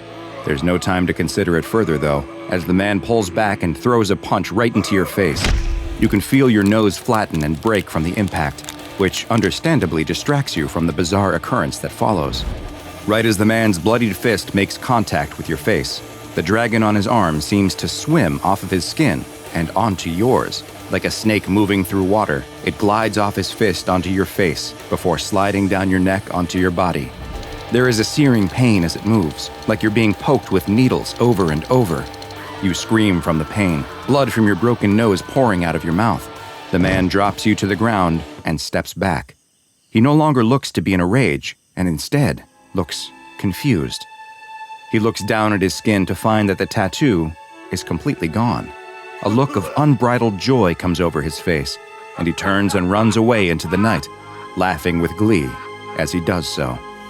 You are left whimpering in pain, curled up in a ball in the pile of trash where he left you, the dragon tattoo now covering your entire body. As you have probably already guessed, this is no normal tattoo. No, this is an anomalous creature that is known to the SCP Foundation as SCP-021, but it also has another name: the skin worm. SCP-021 is an obligate parasite that uses the human body as a host. Its visual appearance is in the form of a large, elaborate tattoo of an Oriental-style dragon, which covers roughly 1 square meter of its host's skin. What makes this tattoo truly unique is that it is fully animated and moves on the host's body just as a real animal would, though in 2D like a cartoon playing out in real time on their skin. The movement of the tattoo causes horrendous pain for the host, and has been described as feeling like thousands of tiny needles are stabbing at them all at once, as if a fresh image is being constantly tattooed on their skin, while at the same time, a tattoo removal process is happening. While the tattoo organism is able to move, it seems to prefer spending most of its time on its host's torso, though it has been seen to move around to other parts of the body on occasion. As SCP-021 moves around on the surface of its host's body, it appears to feed on the pigments in the skin. Its favored meal seems to be other tattoos, which it will seek out and devour, though if none are present, or if it has eaten all of the tattoos on its host, it will begin consuming the melanin from the skin instead. Melanin is a naturally occurring pigment found in human skin, and after SCP-021 sucks it from its host, it will leave them with permanent skin damage and patches of unpigmented skin that appear similar to that of the skin condition vitiligo. The feeding itself does not appear to cause the host any pain, and the pigments, whether they are from another tattoo or the natural ones in the skin, will simply disappear as 021 eats them. The pace at which SCP-021 feeds will vary, but it has been observed as being able to clear over half a square meter of skin in roughly 1 hour. One way to prevent SCP-021 from eating all of the melanin present on a human is to quickly add new tattoos of fruits or small animals as a way to continually distract it from turning to the melanin.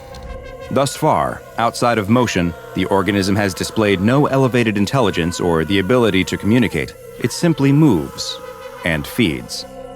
SCP-021 is not permanently affixed to the skin of any one host, and in fact, can be transferred back and forth between hosts multiple times. The only way to transfer the organism is through physical contact, though skin-to-skin contact does not guarantee that the organism will take to a new host. In the event that it does, the dragon tattoo appears to swim across the touching skin and will affix itself to the new human host. Skin-to-skin contact in the romantic sense has been shown to be the most reliable method of transfer from one host to another, with a 93% rate of successful transmission. However, as you can imagine, the tattooing sensation that comes along with any movement of SCP-021 means that this particular transfer is extremely painful for all parties involved, and the Foundation has deemed that despite its high success rate, it should only be used when absolutely necessary. Contact between two open wounds has been shown to be an only slightly less effective method, and has become the default means of transferring when the SCP Foundation wants to move SCP-021 from one host to another. Transferring the organism from a deceased host to a living one is possible, though more complicated. SCP-021 appears not to mind when its host organism is no longer alive, continuing to feed on whatever pigments are available to it, and does not seem to suffer any ill effect from the condition of its host. It is as yet unknown whether SCP-021 could be transferred to another species. So far, the organism has only been willing to move from human to human, though research into the question is ongoing. It's theorized that if SCP-021 is able to exist on a non-human animal, it would only occur in the rarest of circumstances. Unlike most parasites, SCP-021 does offer some small but tangible benefits to its host human. In addition to hosts of the organism appearing to have an improved immune system, research has also shown that the presence of 021 will increase its host's release and reuptake of epinephrine, better known as adrenaline.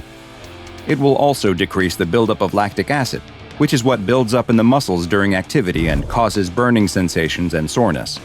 Combined, these benefits from SCP-021 provide its host with increased strength and confidence, as well as give a heightened pain tolerance during stressful situations. Not surprisingly, the host of SCP-021 also displays a high level of aggression, though whether this comes from their elevated hormone levels or simply because the organism causes them to be in constant pain is still an unanswered question. The amount of time that this symbiotic relationship can be sustained is typically limited to how long the host can tolerate the unceasing pain of the tattoo moving about their body. The persistent agony that a host of SCP-021 endures has led to multiple hosts having taken their own lives, and in a few rare cases, they have also succumbed to fatal skin infections. Though these were likely the result of open wounds caused by the hosts scratching at their own skin, rather than anything directly attributable to the organism. SCP-021 is currently contained on the body of a D-Class personnel, D-139, who is housed in Standard Detention Cell 217-A, and the relative ease with which it can be kept on a human subject's body has led to it receiving the Safe classification. Only D-Class personnel are eligible to be a host to SCP-021, and current operating procedure is to allow the organism to live on the same host's body until they expire. The exact nature of what SCP-021 is, as well as its origins, remain a mystery to the Foundation. Attempts have been made to trace the path of its transmission from before its time in containment, and it is hypothesized that the organism could be many hundreds of years old, if not older. As evidenced by its low SCP number, 021 is one of the oldest SCPs that the Foundation keeps contained, and it has proven to be a very useful educational tool for new and upcoming researchers as they study this bizarre creature and its existence that occurs entirely within 2 dimensions. A man is lying in a hospital bed, and it is clear that he is not doing well. A group of doctors buzz around him performing various tests, checking his vital signs again and again. The man feels weak and a little disoriented, and the looks on the various doctors' faces tells him all he needs to know. Something is very wrong with him. Finally, there is a break in the commotion, and the doctors stop prodding at him and peering into his eyes with a bright, blinding light. All of the doctors and nurses leave the room except for one. The doctor steps towards the man and tells him that he has some bad news. You see, before the doctor can finish, someone else emerges from the shadows in the corner of the room and taps him on the shoulder. I'll handle this. The man hadn't noticed this person, but he can see now that he's dressed in a suit, and unlike the doctors, he doesn't have any identifying items like a name tag or badge. Maybe he's some kind of professor, or a renowned surgeon who is going to tell him how they will make him better. The doctor steps back from the bed, but the man in the suit tells the doctor that it would be best if he and the patient could be left alone. Just for a moment, of course. The doctor nods in agreement and leaves the room. The man in the suit waits until the door is closed behind him to continue. He tells the sick man that he has a rare condition, quite rare. So rare, in fact, that you're the only person to ever have it, the only recorded case in history. The man in the suit sits down on the bed next to the man and takes his hand, lifting it up, examining it. The man's hand is an odd color. It has a slight green tint to it, and the skin itself appears to be taking on a fibrous quality.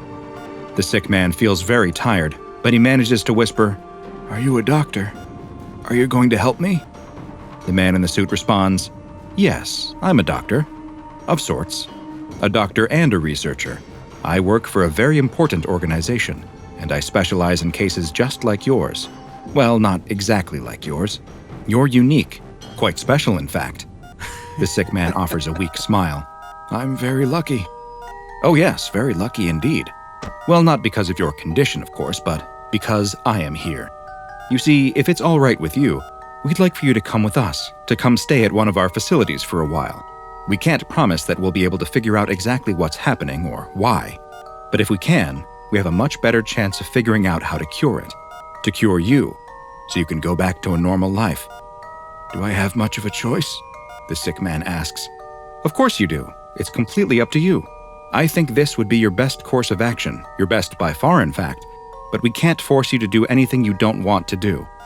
The sick man looks down at his greenish hand again, turning it over in front of his face, examining the small growths that seem to be sprouting from his skin.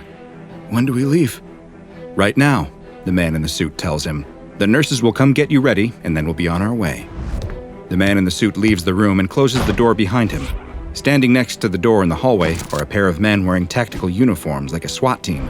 The man in the suit tells them that luckily they won't be needed today. This one is coming easy. The sick man lies on a bed, but now he is in a new room.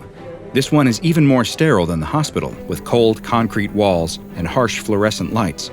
Just like in the hospital, he's surrounded by a seemingly never-ending cast of doctors, nurses, and researchers. They too poke and prod at him, take samples, and administer all kinds of tests. As time goes on, the man's condition only grows worse. It seems there's nothing that they can do to stop his condition from advancing.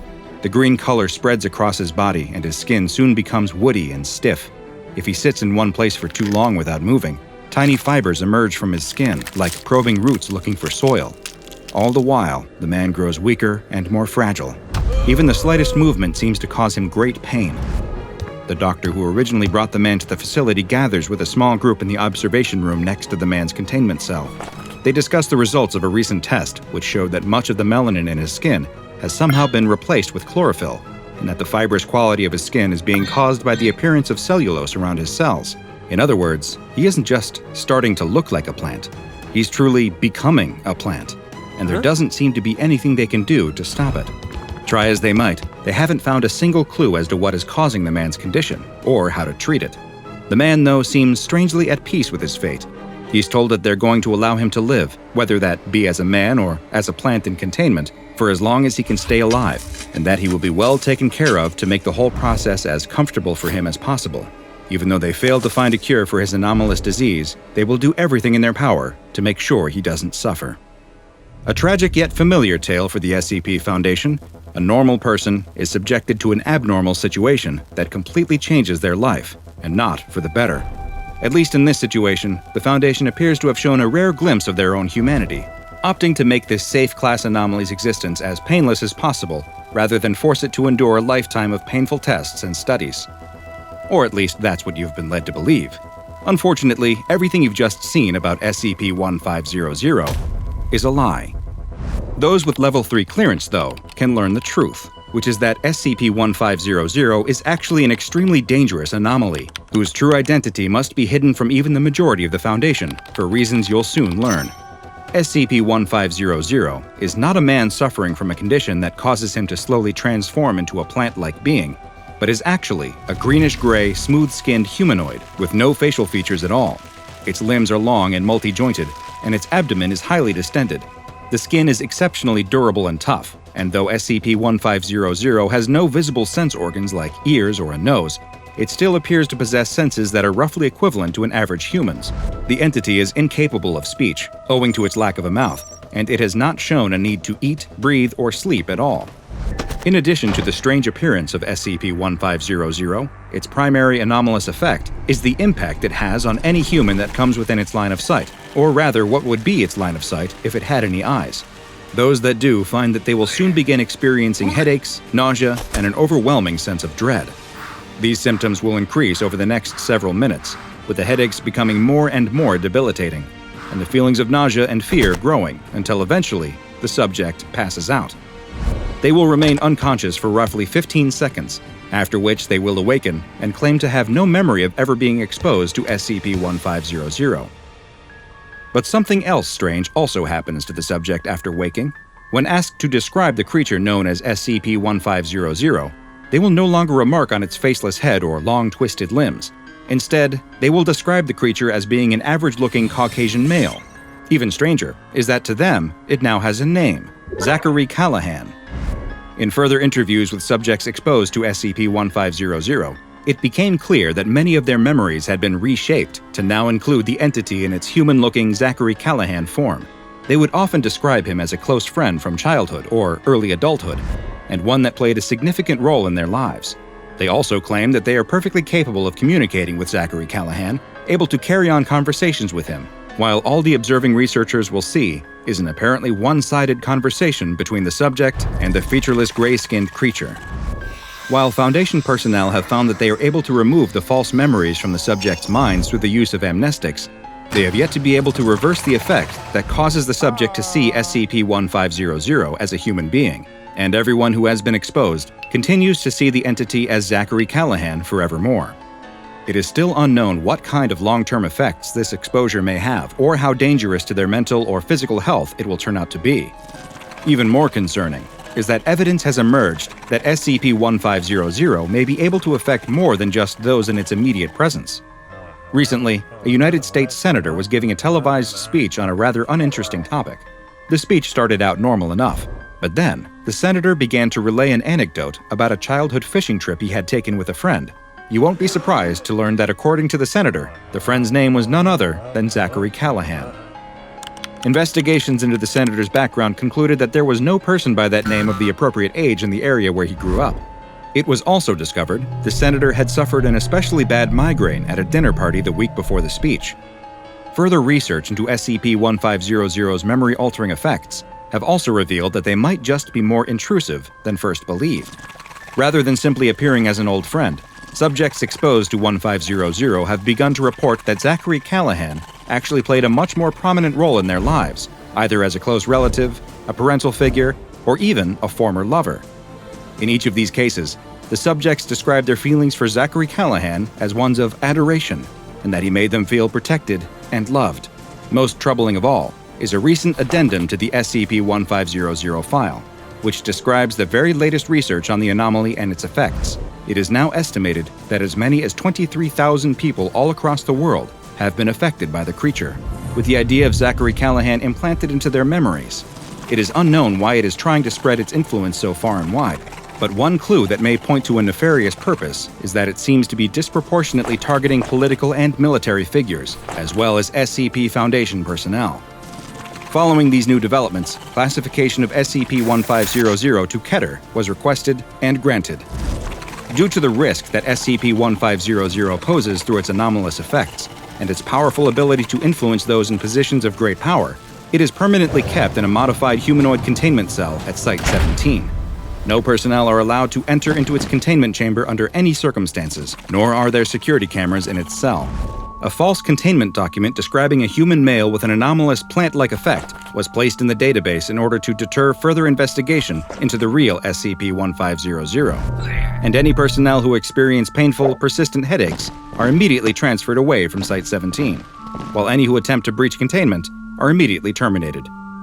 Is SCP-1500 planting the seeds for something big by infiltrating the minds of some of the most influential people on Earth?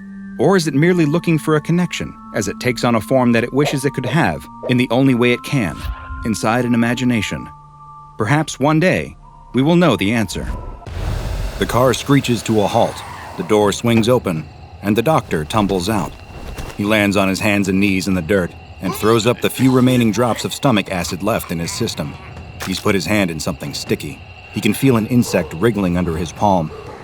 Behind him, the door slams, and a pair of boots walk around to his side of the car.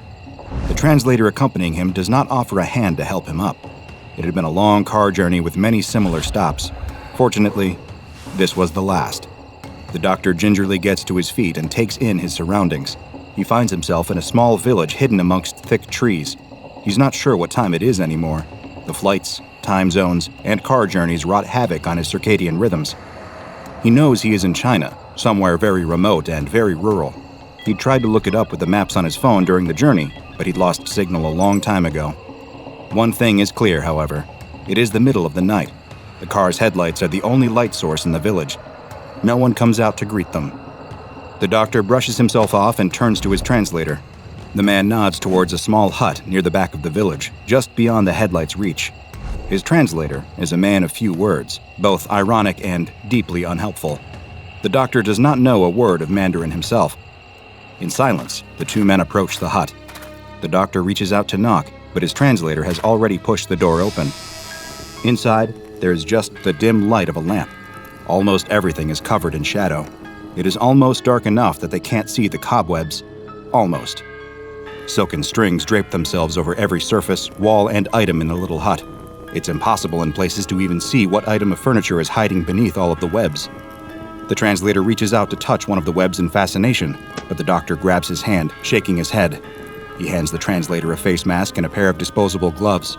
Annoyed, the translator takes them, but does not put them straight on, choosing instead to walk deeper into the hut. After a second, the doctor follows, only he can't help the feeling that something's not right. Something's missing. "Here," says the translator. It is the first word he's said in hours.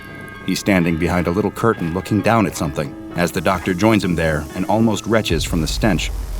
Lying in the bed is an emaciated man. He looks like he hasn't eaten in days. His wrists and ankles are bound tightly to the bed, so tightly, in fact, that his circulation has been cut off. The doctor can see right away the telltale signs of gangrene spreading across his palms. But they're too late. The man isn't moving. His bony chest isn't rising or falling. Worst of all, he must have been dead for a while now. There are sheets of spiderwebs draped over his sallow skin, like some kind of deathly funeral shroud. The translator mutters something in Mandarin. It doesn't take a PhD to pick up on the evident frustration in his voice. A whole night of driving out to the middle of nowhere for nothing. The translator kicks over a wooden stool. The sound is muffled by the thick layer of cobwebs as he storms out of the hut. But something is wrong here. The doctor can't walk out just yet. Toxicology. That's his field. Poisons, toxins, infections, bites. But that's the thing. There are no bites anywhere on this man's body. Head to toe, under the layer of spider silk, there are no welts, bruises, or puncture marks. The only darkened veins standing out are on his fingertips, as they rot away from stagnant blood. Nothing to do with poisons. But there's something else, too. A hut holding a dead body, full of spiders' webs, but yet, no spiders. A scream fills the hut. The bed rocks violently. The doctor looks down in horror to see the dead man is not as dead as he'd appeared. He thrashes this way and that, straining against the ties on his limbs. The doctor calls out for the translator, who appears at his side almost immediately. The translator shouts something in Mandarin, trying to be heard over the dying man's screams, but it's no use. The man throws his head this way and that, trying to bash his chin into his own chest or hit the top of his skull against the nearest wall. It is no use. The man opens cloudy eyes that stare wildly around the room, searching for something, anything that could help him break free from his restraints. Without thinking, the doctor grabs the man's head and holds it steady. He peers into the man's weeping eyes. Bizarre. If he didn't know better, he'd say they almost looked as if they had spiders' webs built up beneath the eyelids, clouding out the man's windows to see the world.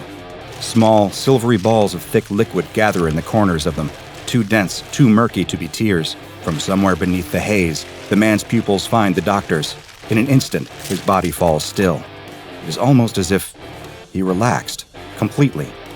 A guttural murmur comes from the man's throat. The doctor looks to the translator for help. "Free me." The doctor looks down at his patient. This is the part of medicine he had always hated the most. At what point do you let someone go? At what point do you say it's too late? Is it even right for him to make that decision? Looking at the man lying in front of him, a wave of sadness washes over him. His initial assessment had been right. It is too late. Even if he could treat the gangrene in the man's limbs with amputation, there's still starvation and dehydration to deal with. And then the apparent venom from the spiders. Except, there are no signs of venom. Perhaps it isn't too late after all. With the right treatment, there may be a chance to... The man's wrist snaps, becoming a loose glove of broken bone that's easily pulled from the restraint. A foul stench of exposed, rotten flesh hits the doctor like a slap in the face. He reels back in horror as the man pulls his other decimated hand free too. Unbound by his bed, the man lets out an animalistic roar. Sitting up in the bed, he tips his head back and starts pounding at it with what is left of his hands. Jagged wrist bones, barely housed by paper-thin skin, slam repeatedly into his forehead, harder and harder with each hit. The doctor is frozen to the spot, staring as the man smashes his own head. Skin splits, revealing white bone. Bone cracks. Then, with one last effort that seems to take every remaining morsel of the man's energy, he turns and crunches his fractured skull against the wall, caving the front half of his head in like a deflated basketball. Silence, more terrifying than any sound. fills the hut. The doctor stares at the body. An almost comical image pops into his head. The head looks like just a red plastic bag that someone had left on the floor, full of shards of broken pottery. He almost smiles. But then, the spiders appear. Just one at first, then 10, then a stream, then an eruption, spewing out of the gaps in the man's head like water shooting out of a collapsing dam. The tiny pink spiders flood the room, shooting up the walls into every crack and crevice, writhing and rippling around their feet. That breaks the doctor's paralysis. He and the translator sprint for the door. They crash through it and cover the length of the village in seconds. Grabbing the door handles, they haul themselves up into the 4x4. The translator slams it into reverse and almost crashes into a tree as he turns them around and back onto the dirt trail. They drive all through the night, not talking. The doctor gets control of his breathing, but his heart does not stop hammering the whole time. He cannot shake the images that fill his head. Spiders, tiny pink spiders, everywhere. The sun is just rising when the driver suddenly pulls over sharply. His eyes are wide, his face deathly pale. He doesn't say a word as he sits forward, reaches down the back of his shirt, and pulls out one tiny pink spider. The doctor yells in shock and hurriedly grabs a sample pot for the man to throw the spider into. The two men sit there in the front of the car in the warm morning light, staring through the glass at the arachnid. It looks soft. That's the most bizarre thing about it. Rather than having a hard, dark exoskeleton like other spiders, this one looks fleshy. No, that's not quite right. It looks fatty. It looks squishy, like parts of the body that get exposed in traumatic crashes. Wrinkles and folds of pink, mushy cells with fatty deposits. Except it cannot be made from those kinds of things. It's a spider. As they watch, the spider seems to recognize their attention. It stands up on its back 4 legs and raises the remaining ones in the air. It looks almost as if it is doing some kind of mating dance for them. It turns its back to them, revealing a pattern of brightly colored dots across its abdomen. The doctor drags his eyes away from the dance. The sun is gone. Night has fallen again. His stomach stabs at him in hunger. But that can't be right. It was sunrise only a few seconds ago. The headache had started as he sat down on his flight. Now, 5 hours in and somewhere over an ocean, he knows he is not going to sleep tonight. He can't get the image of all those spiders out of his mind. He needs to report this. And he will, definitely. But not yet. A spider crawls up the seat in front of him. His heart stops, and he sits back violently in his seat, eyes wide. On the floor of the plane, pink spiders everywhere. They're not real. They're not real, just his imagination. He needs some rest. That's what he needs. He'll fly home, wait for the headache to pass. Then he can call someone. But right now, he just feels too groggy to do any of that. The adrenaline of his hallucination passes as quickly as it had come. He can feel the glass pot in his pocket tapping occasionally, begging for his attention. His head aches. He runs a hand through his hair. That can't be. Is he really growing gray hairs already? In frustration, he reaches up and taps at his forehead. Much to his surprise, the headache disappears almost instantaneously. If anything, it feels good. He sits there for several minutes, drumming a couple of fingers against his forehead, and before he knows it, he's fast asleep. All his fears and anxieties long behind him. Only they are not behind him. Once he touches down, he goes straight home to his apartment. No spiders to be seen. Why not? Shouldn't there be more spiders? He certainly wants more spiders. His headache comes back. He drinks water, takes some medicine, goes for a nap, and turns off all of the lights. But nothing seems to work. Even the tapping stops working. More spiders. A call lights up his phone screen, an international number. He takes a long time to answer it. It's his translator. The man's voice is shrill, panicked, far beyond what the doctor had ever heard before, even when they'd been running from the spiders. The translator is not making much sense. His words are slurred, and his sentences stop and start seemingly at random. None of it makes sense. The doctor turns the volume on his phone down. It's too loud for his headache, way too loud. Government knows. Should have worn gloves. Too late. The pain. The pleasure. Using a hammer. None of it makes any sense. The doctor looks down at his phone screen. The call is gone. His phone is dead. Hadn't it been on full a moment ago? What time is it? And where are the spiders? He punches himself in the head. A smile spreads across his face. He's in bed now. Something red around him. His pillow. It is soaked red. Could that be from his head? The sample pot sits on his bedside table, only now it's empty. How did that happen? Wasn't he standing in the kitchen a moment ago? He's losing time. He runs a hand through his hair. Webbing clings between his fingers. He sits under his desk with a hammer in his hand, euphoria washing over his body. Just once more. 8 more times. He hits the hammer against his forehead. Endorphins flood every cell of his body, so powerful he almost passes out as the pleasure chemicals crawl inside of him, oozing silk through the pores of his skin. Webs hang all over his apartment now. Just 1 more hit. 8 more hits. That feeling, it's just so. His wrists, his ankles. How many limbs? 4. Not enough. That light. Where is he? Figures crowd around him. It is hard to see them. Something's in his eye. Everything looks blurry and far away. The pain is back. His head. Someone, please. He screams and pulls against the bindings on his limbs. The pain. It's impossible. He needs to make it stop. Just 1 hit. Just 1 more hit from the hammer. That'll be enough. Something is behind his eye. He can feel it. Something crawling on the back of his eyeball. But that doesn't matter. None of it matters, except getting his pain to stop. No more headaches. Just 1 more hit. That's all he needs. The hospital staff have never seen anything like this before. They're out of their depth here. In the dead of night, they arrange for the doctor to be transferred to a specialist facility in the back of an ambulance. It is a challenge to get him out of his bed, as the spider's webs secreting from his skin have all but tied him to the linen. As fate would have it, a drunk driver gives the doctor his final wish. Not seeing a red light, the driver plows full speed into the side of the ambulance, sending it spinning off the road and down a hill, killing everyone inside, including the doctor. When police arrive at the scene in the early hours of the morning, they find the driver sitting on his own, staring at some small insect by the wreckage. The driver is unharmed by the incident. His only complaint as he spends the following night in police custody is that he feels a mild headache coming on. Anyone experiencing that headache is likely already too far gone from their exposure to SCP-632, an anomalous species of cognitohazardous arachnids nicknamed Intrusive Arachnid Thoughts. Unconfirmed reports of mysterious spider colonies have been springing up across Asia, particularly in rural China, for several decades in connection with this anomaly. In 1972, the population of an unnamed town in the Anhui province were found to have been almost entirely wiped out. An entire town of corpses, each with their heads caved in, brain matter missing. With 106 dead, with 23 injured, this case is to this day the deadliest confirmed SCP-632 breach. Strange as it may be, physiologically speaking, SCP-632 could be considered cute. Their bodies are squishy in texture, bright pink, and are in fact made up of human tissue, brain tissue to be exact, coated in a layer of protective fat. As happened to our unfortunate doctor, SCP-632 reproduces parasitically within the human skull. The exact mechanics of this process remain unclear. It is believed that SCP-632 infects its human host through a selection of sensory triggers. Those infected have each testified to having been exposed to the following.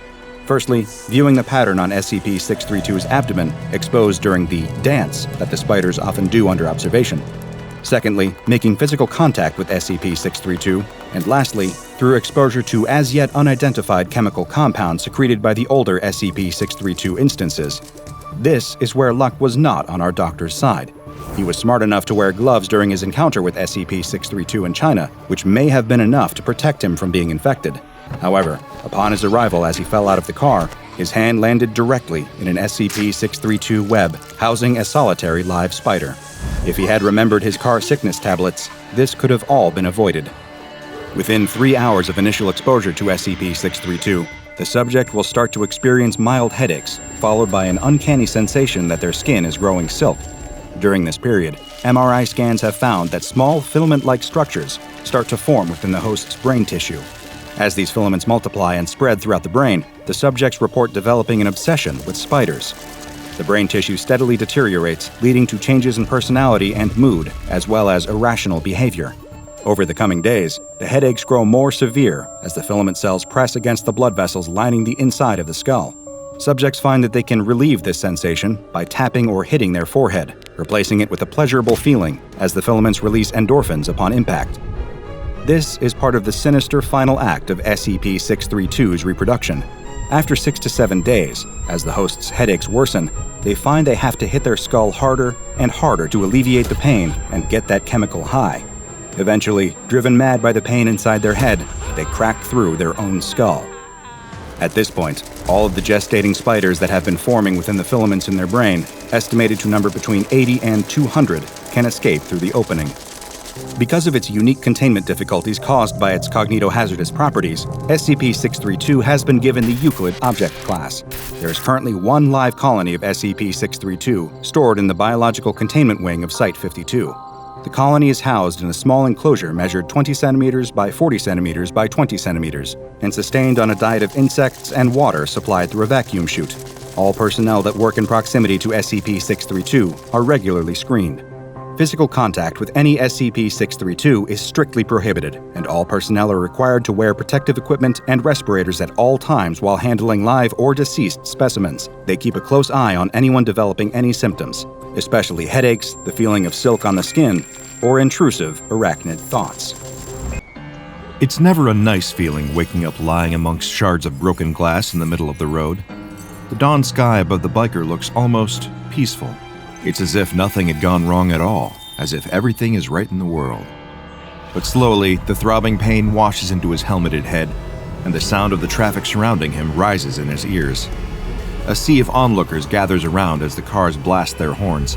Through the cracked visor of his helmet, the biker can see concerned faces, people calling emergency services, and a few women crying. His paramedic bike is toppled on its side about 40 feet from him.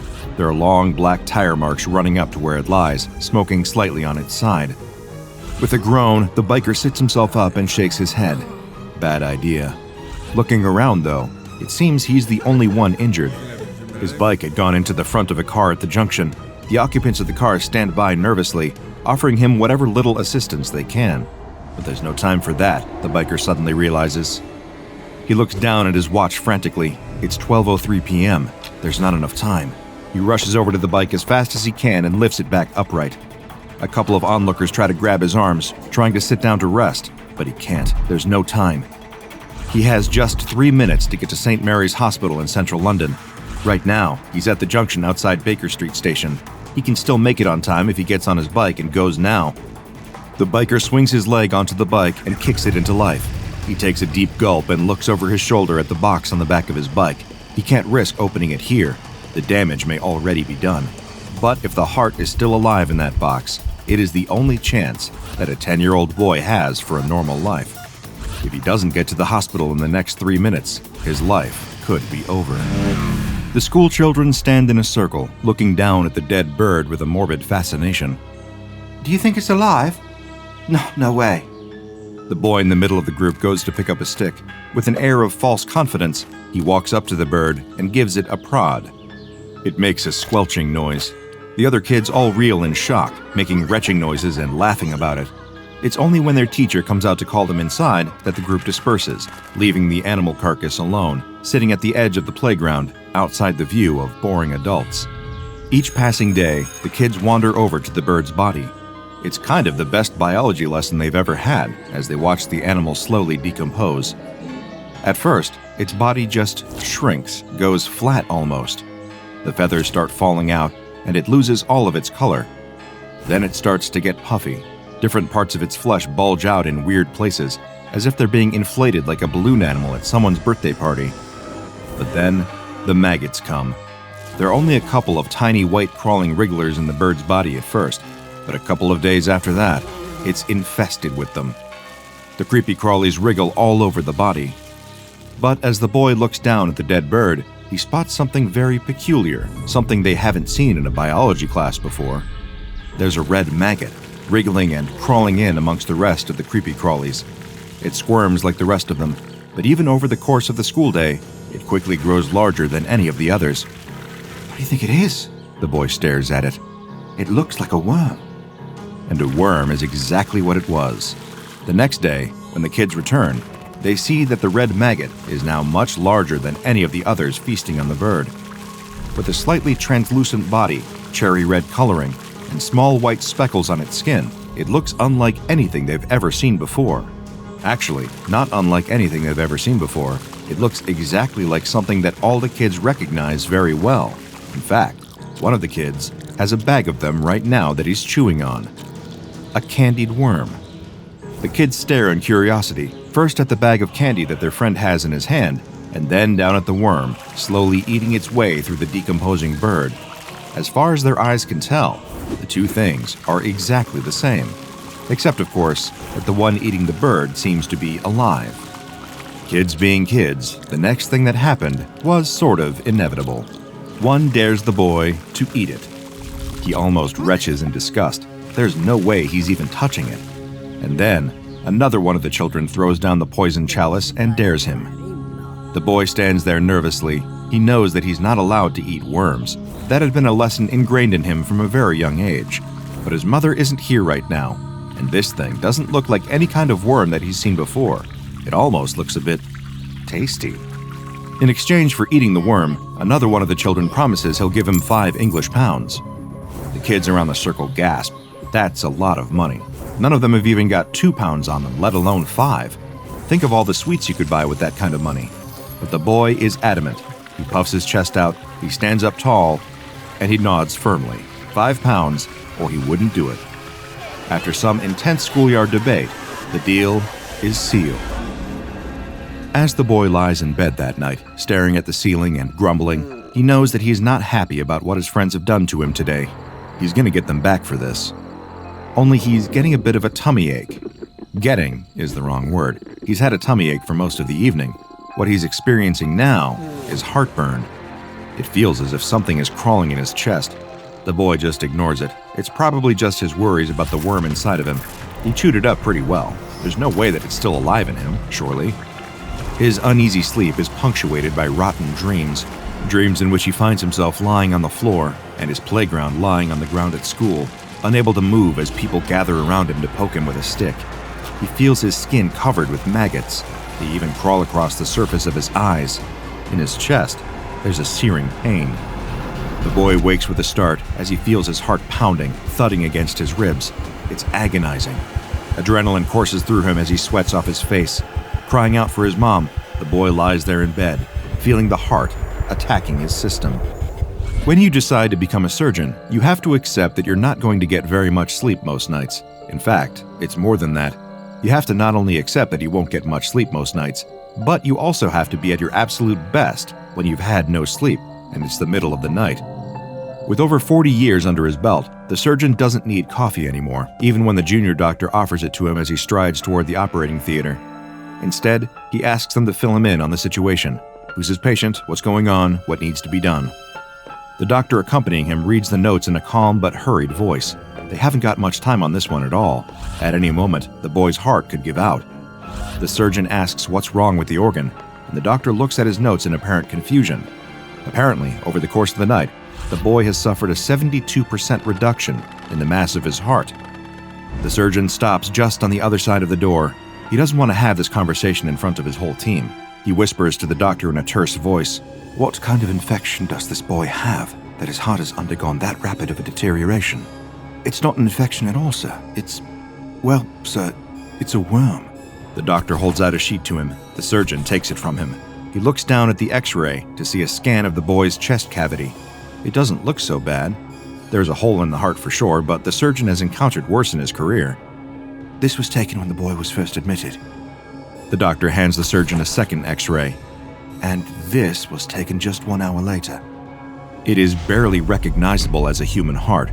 There seems to be a mass growing in the cavity that was left by the heart, and there, infecting all of the boy's organs, was the shape of a worm.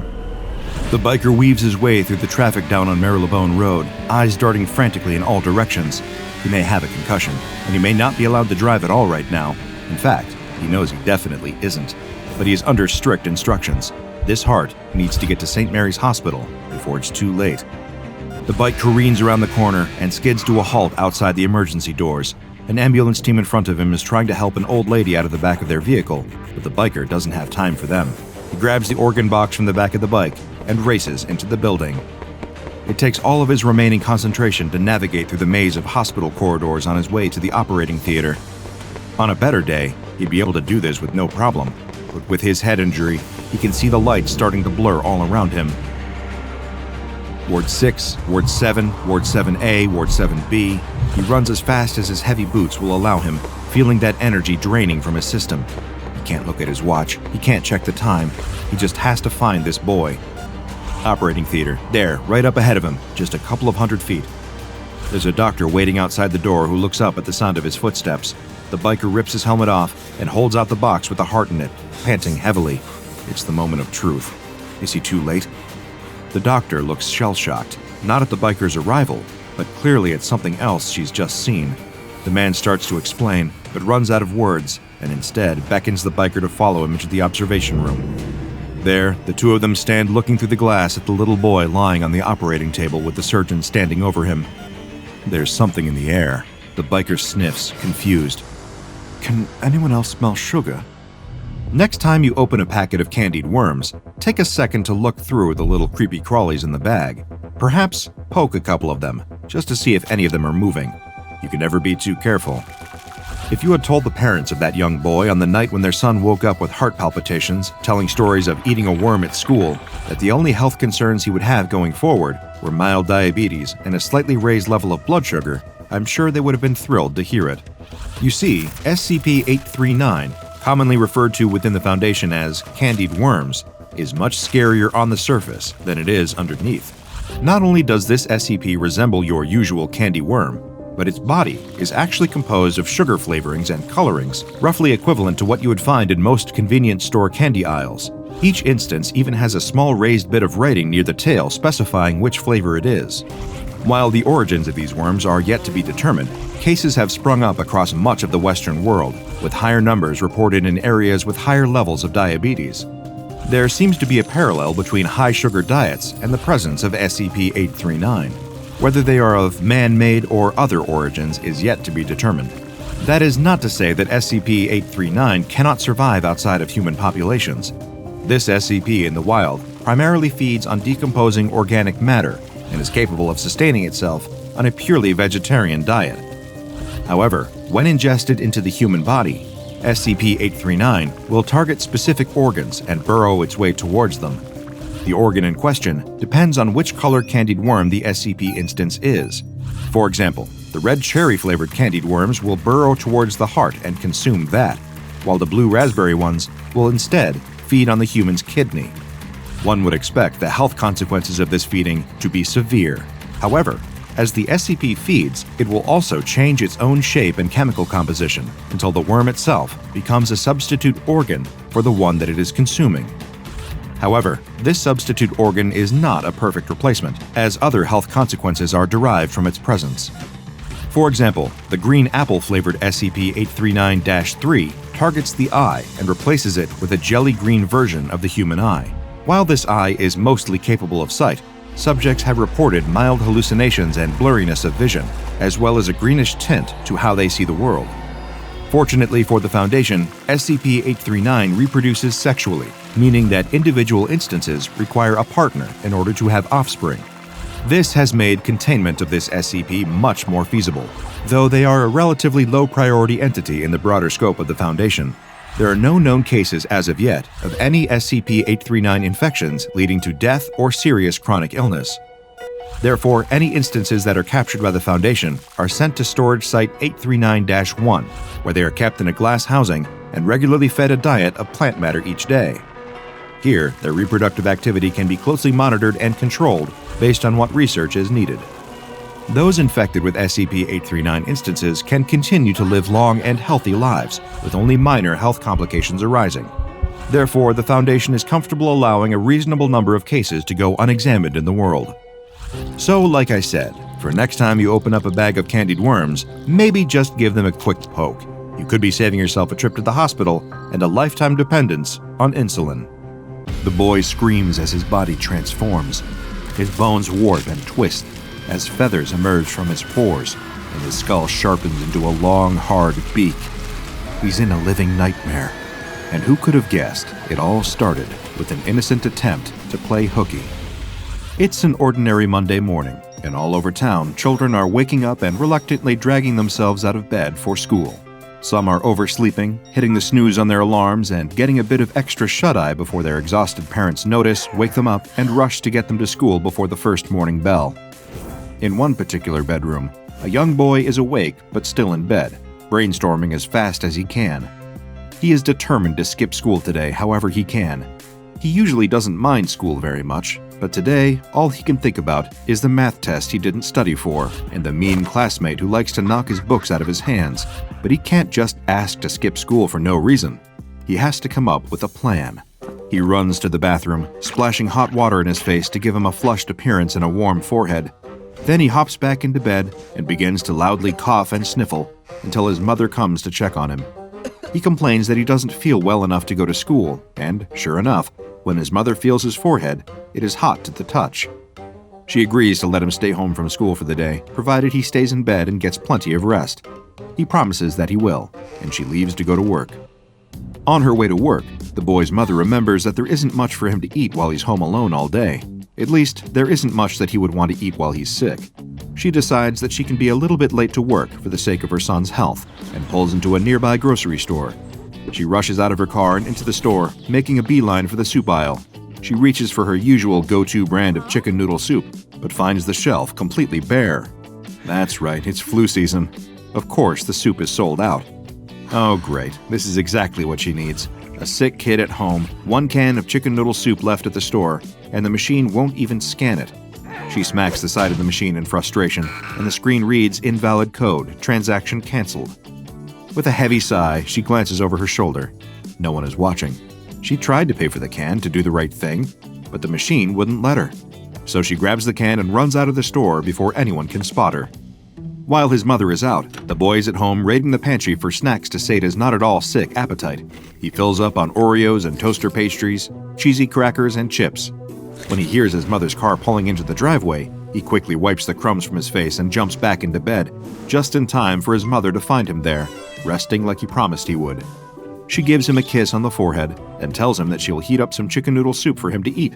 She's in a hurry to make it to work, though, so she'll need to leave it in the microwave for him. She pours the contents of the soup into a bowl, adds a bit of water, and pops the bowl into the microwave for a few minutes. She calls up to her son, letting him know that the soup will be ready when the microwave dings. Then she rushes out the door and heads to work for the day, confident that her son will be fine through her shift. If he happens to need anything, he can call her and let her know. The boy hears the microwave ding, but his stomach is too full from his rummage through the pantry for him to want any of the soup, in spite of its heavenly aroma. Instead, he creeps into the living room and sits down to play video games until his eyes start to hurt. As he boots up his gaming system, he thinks for a moment that he can hear a strange noise coming from the kitchen.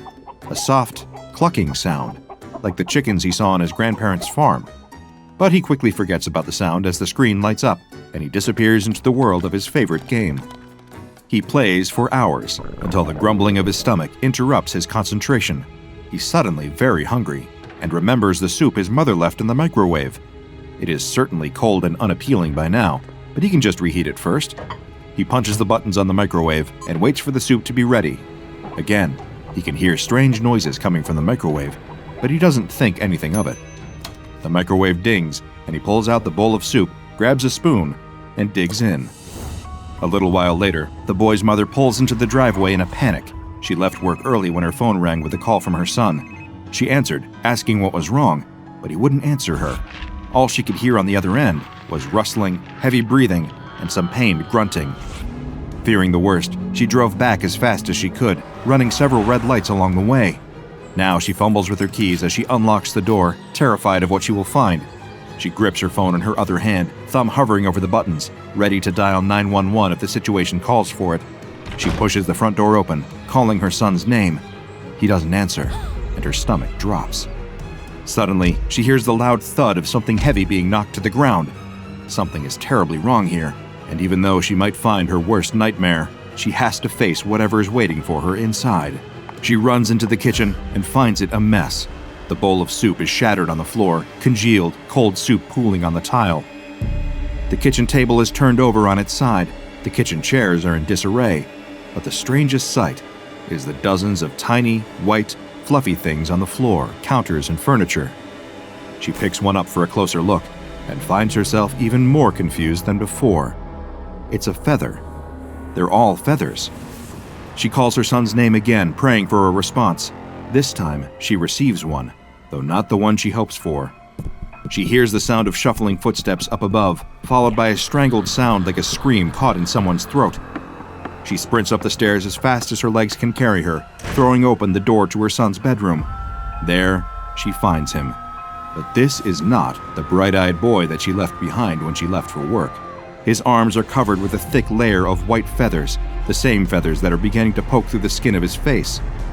The top of his head has elongated into a floppy comb of excess skin, the same sort of excess skin that is wobbling below his chin. And his mouth, it doesn't look like a mouth anymore. It's pointed and hard, and his lips click together when he speaks, or rather, clucks. His bare feet are scaly and red, with claws protruding from his toes. He flaps his wings frantically, eyes wide and wild, clucking and running back and forth across the room. When he looks at her, she does not see recognition in his gaze. Her son, her beloved boy, has turned into a chicken. Unable to do anything else, the mother calls an ambulance.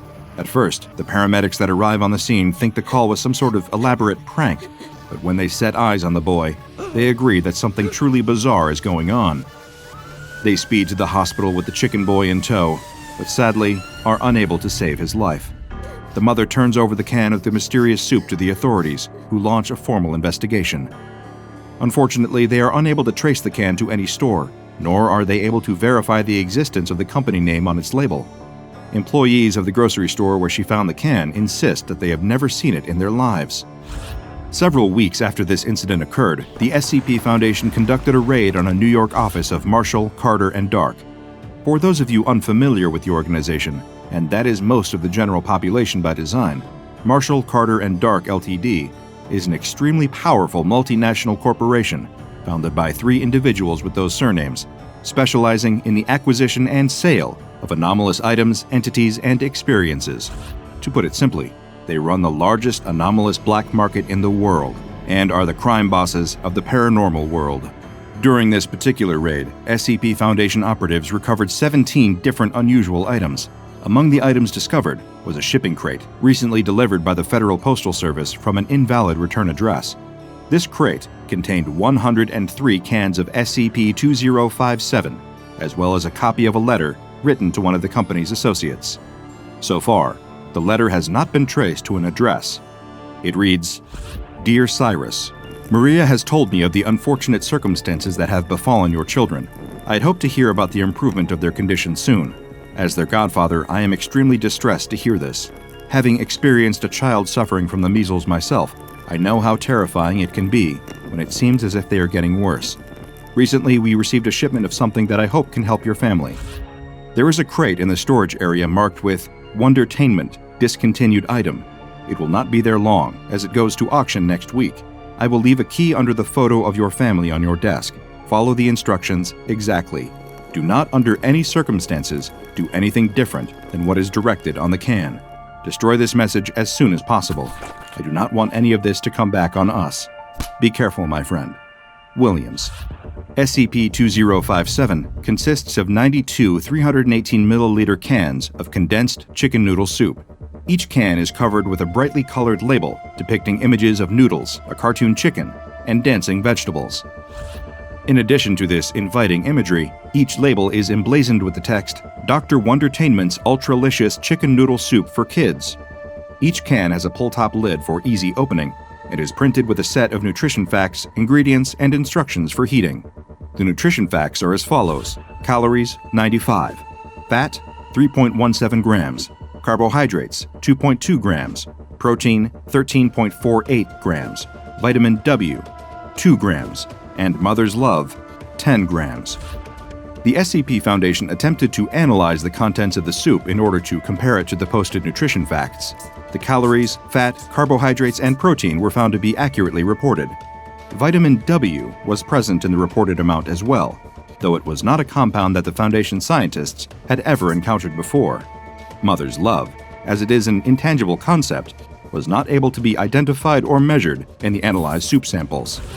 The ingredients are listed as ultralicious chicken stock, enriched Chinese egg noodles, finest cooked chicken breast, farm fresh carrots, crispy crunchy celery, sweet Vidalia onions, no paint thinner, fresh mountain spring water, vitamin W. Contains less than 2% of the following ingredients: a pinch of salt, a smidgen of chicken fat, sprinkle of spice extracted from rare plants, a dash of high-quality unicorn tears. The instructions for heating read, Hey kids, feeling sick, icky, or downright yucky? Just pop open a can of Dr. Wondertainment's Ultralicious Chicken Noodle Soup for Kids. Place contents of the can in a medium-sized soup pot. Add a can of water, stir, and heat. Watch as the fun begins.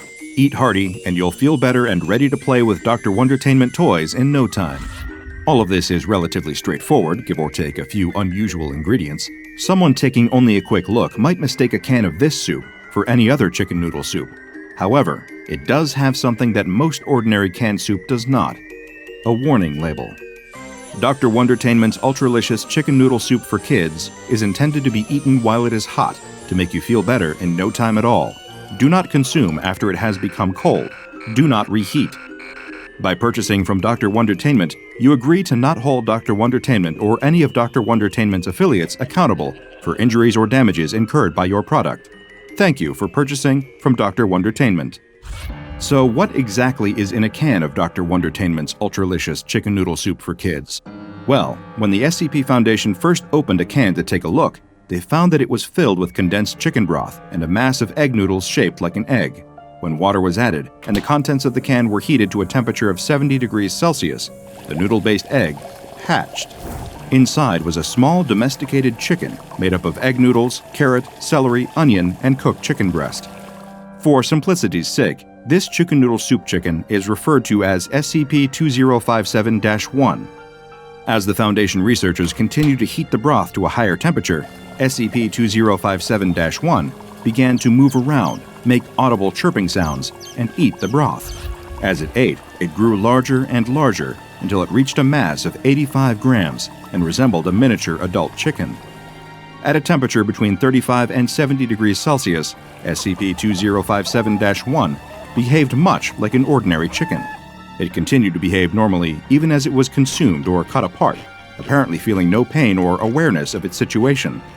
Dissection of SCP-2057-1 revealed that its insides were made up of soup ingredients, including celery and onion bones, cooked chicken breast muscles, carrot beak and legs, and chicken broth blood.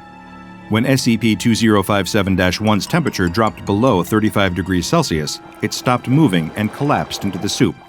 At a temperature below 20 degrees Celsius, it became congealed and unappetizing. With these observations completed, the Foundation then attempted to measure the effects of this unusual chicken soup on a person that ingested it. When test subjects were fed samples of the soup at a temperature between 35 and 70 degrees Celsius, they had a very positive experience. The soup's taste was described as excellent, delicious, and homey. Though the meal caused a bit of psychological distress due to the soup chicken's realistic appearance and behavior, it improved every test subject's physical well-being. This eventually applied to test subjects with a case of influenza, measles, or the common cold. Following consumption of SCP-2057, each subject with a diagnosed illness of this kind reported immediate relief from their symptoms, including fever, aches and pains, cough, and congestion. With this positive, if a bit disturbing, effect documented, the Foundation next set out to determine what would happen if they let the soup get cold before it was eaten. Test subjects served this version of the soup had a far worse experience, describing the taste of their meal as bland, disgusting, and repulsive. 67% of the test subjects experienced cramps, chills, and diarrhea following their consumption of the soup, and 62% found themselves making involuntary clucking noises, as well as experiencing a strong aversion to poultry products. Again, several test subjects were deliberately selected based on their cases of influenza, measles, and the common cold. These test subjects immediately began to develop troubling symptoms, including the growth of pin feathers on their forearms, loosened excess skin on their heads and under their chins, a change in their ability to walk normally, and distressing hallucinations of being hung upside down by the ankles. Following these 2 rounds of testing, the research team decided to see why exactly the warning label advised against reheating the soup. D-Class 45782 was selected as the test subject for this particular experiment, and was instructed to reheat a bowl of cooled SCP-2057-1 in a microwave on high for 2 minutes and 30 seconds. Then, he was to consume the reheated soup and report his experience to a camera placed in the room with him. As instructed, D-45782 microwaved the bowl of soup. As it heated in the microwave, it emitted unintelligible vocalizations in a deep voice. After removing the bowl from the microwave, D45782 noted that it was gelatinous looking, with blackened burnt bits around the edges. He took 3 bites of the disgusting, hot and cold at the same time mixture before spitting it out onto the floor and refusing to eat another bite. 15 minutes after tasting the reheated soup, D45872 began to exhibit significant distress, clucking angrily into the camera. 5 minutes later, D45872 became more difficult to understand, clucks and other chicken-like vocalizations making up most of his attempted speech. He began scratching vigorously at his arms to the point of drawing blood. Loose skin could be seen gathering on the top of his head and under his neck. 6 minutes later, D45872 had lost the ability to speak. Large white pin feathers had sprouted from his arms, covering the skin, and smaller white feathers were beginning to sprout from his face. After 16 more minutes passed, D45872 began attacking other objects in the room, attempting to destroy the microwave, knocking the bowl of soup to the floor, and flipping over a table and chair. He had grown feathers over 67% of his skin, and his face had begun to change drastically. His nasal area was elongated and hardened, joining with his lower jaw in an appendage resembling a bird's beak. His upper lip had disappeared into his nasal cavity. Only 5 minutes later, D45872 suddenly stopped moving and collapsed to the floor, dead. Following D45872's death, an autopsy was performed. These were the findings. Autopsy revealed D45782's cause of death was due to extreme and sudden physical change of internal organs, resulting in shock and cardiac arrest. 93% of the subject's skin was covered in feathers. Physical changes in the face resulted in a beak-like alteration of the nose and mouth. Loose skin under the neck and on the top of the head resemble a wattle and comb. Subject's lower legs were found to be covered in thick, scaly skin, with the toes of the subject's feet ending in small, rounded claws. The subject and instance of SCP-2057-1 were incinerated after testing and autopsy. Whenever not being used for approved experimentation, all cans of SCP-2057 must be stored in a standard, large-volume storage locker in Containment Area 27 and kept at a temperature of 25 degrees Celsius. Because SCP-2057 is in limited supply, all experiments must first be approved by at least 2 personnel with 2-1103 clearance, as well as receiving the go-ahead from Dr. Applegate. There are still 41 cans of Dr. Wondertainment's chicken soup unaccounted for, and the Foundation has been unable to track them down so far. Who knows where they ended up? Maybe at another office of Marshall Carter and Dark. Or maybe, just maybe, one made its way onto the shelves at your local grocery store. Best to be careful out there. When you're feeling sick, hungry, or in need of a little pick-me-up, there's nothing quite like a steaming hot bowl of chicken noodle soup. Just make sure to read the label carefully and always follow the printed instructions. If you ignore them, you might just find that your chickens have come home to roost. After all, as the saying goes, you are what you eat. Air travel used to be an event. People climbed aboard planes in their best dress, their finest suit, sat in seats with plenty of legroom, and really relished the opportunity to soar through the sky from destination to destination. Now, flying has become, ironically, pedestrian. Sure, some people still take it seriously and revel in the miracle of flight, but most treat it the same as riding a Greyhound bus. For the businessman, with his carefully packed carry-on and phone loaded with news podcasts to pass the time, that is exactly how it feels.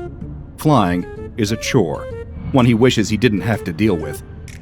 But sadly, he has no choice. Not if he wants to keep being the most valuable employee at his job, the one who never says no to a request from the boss. He's garnered a reputation as a real team player, which really means guy who's up for anything the company requests, no matter how boring, annoying, or exhausting.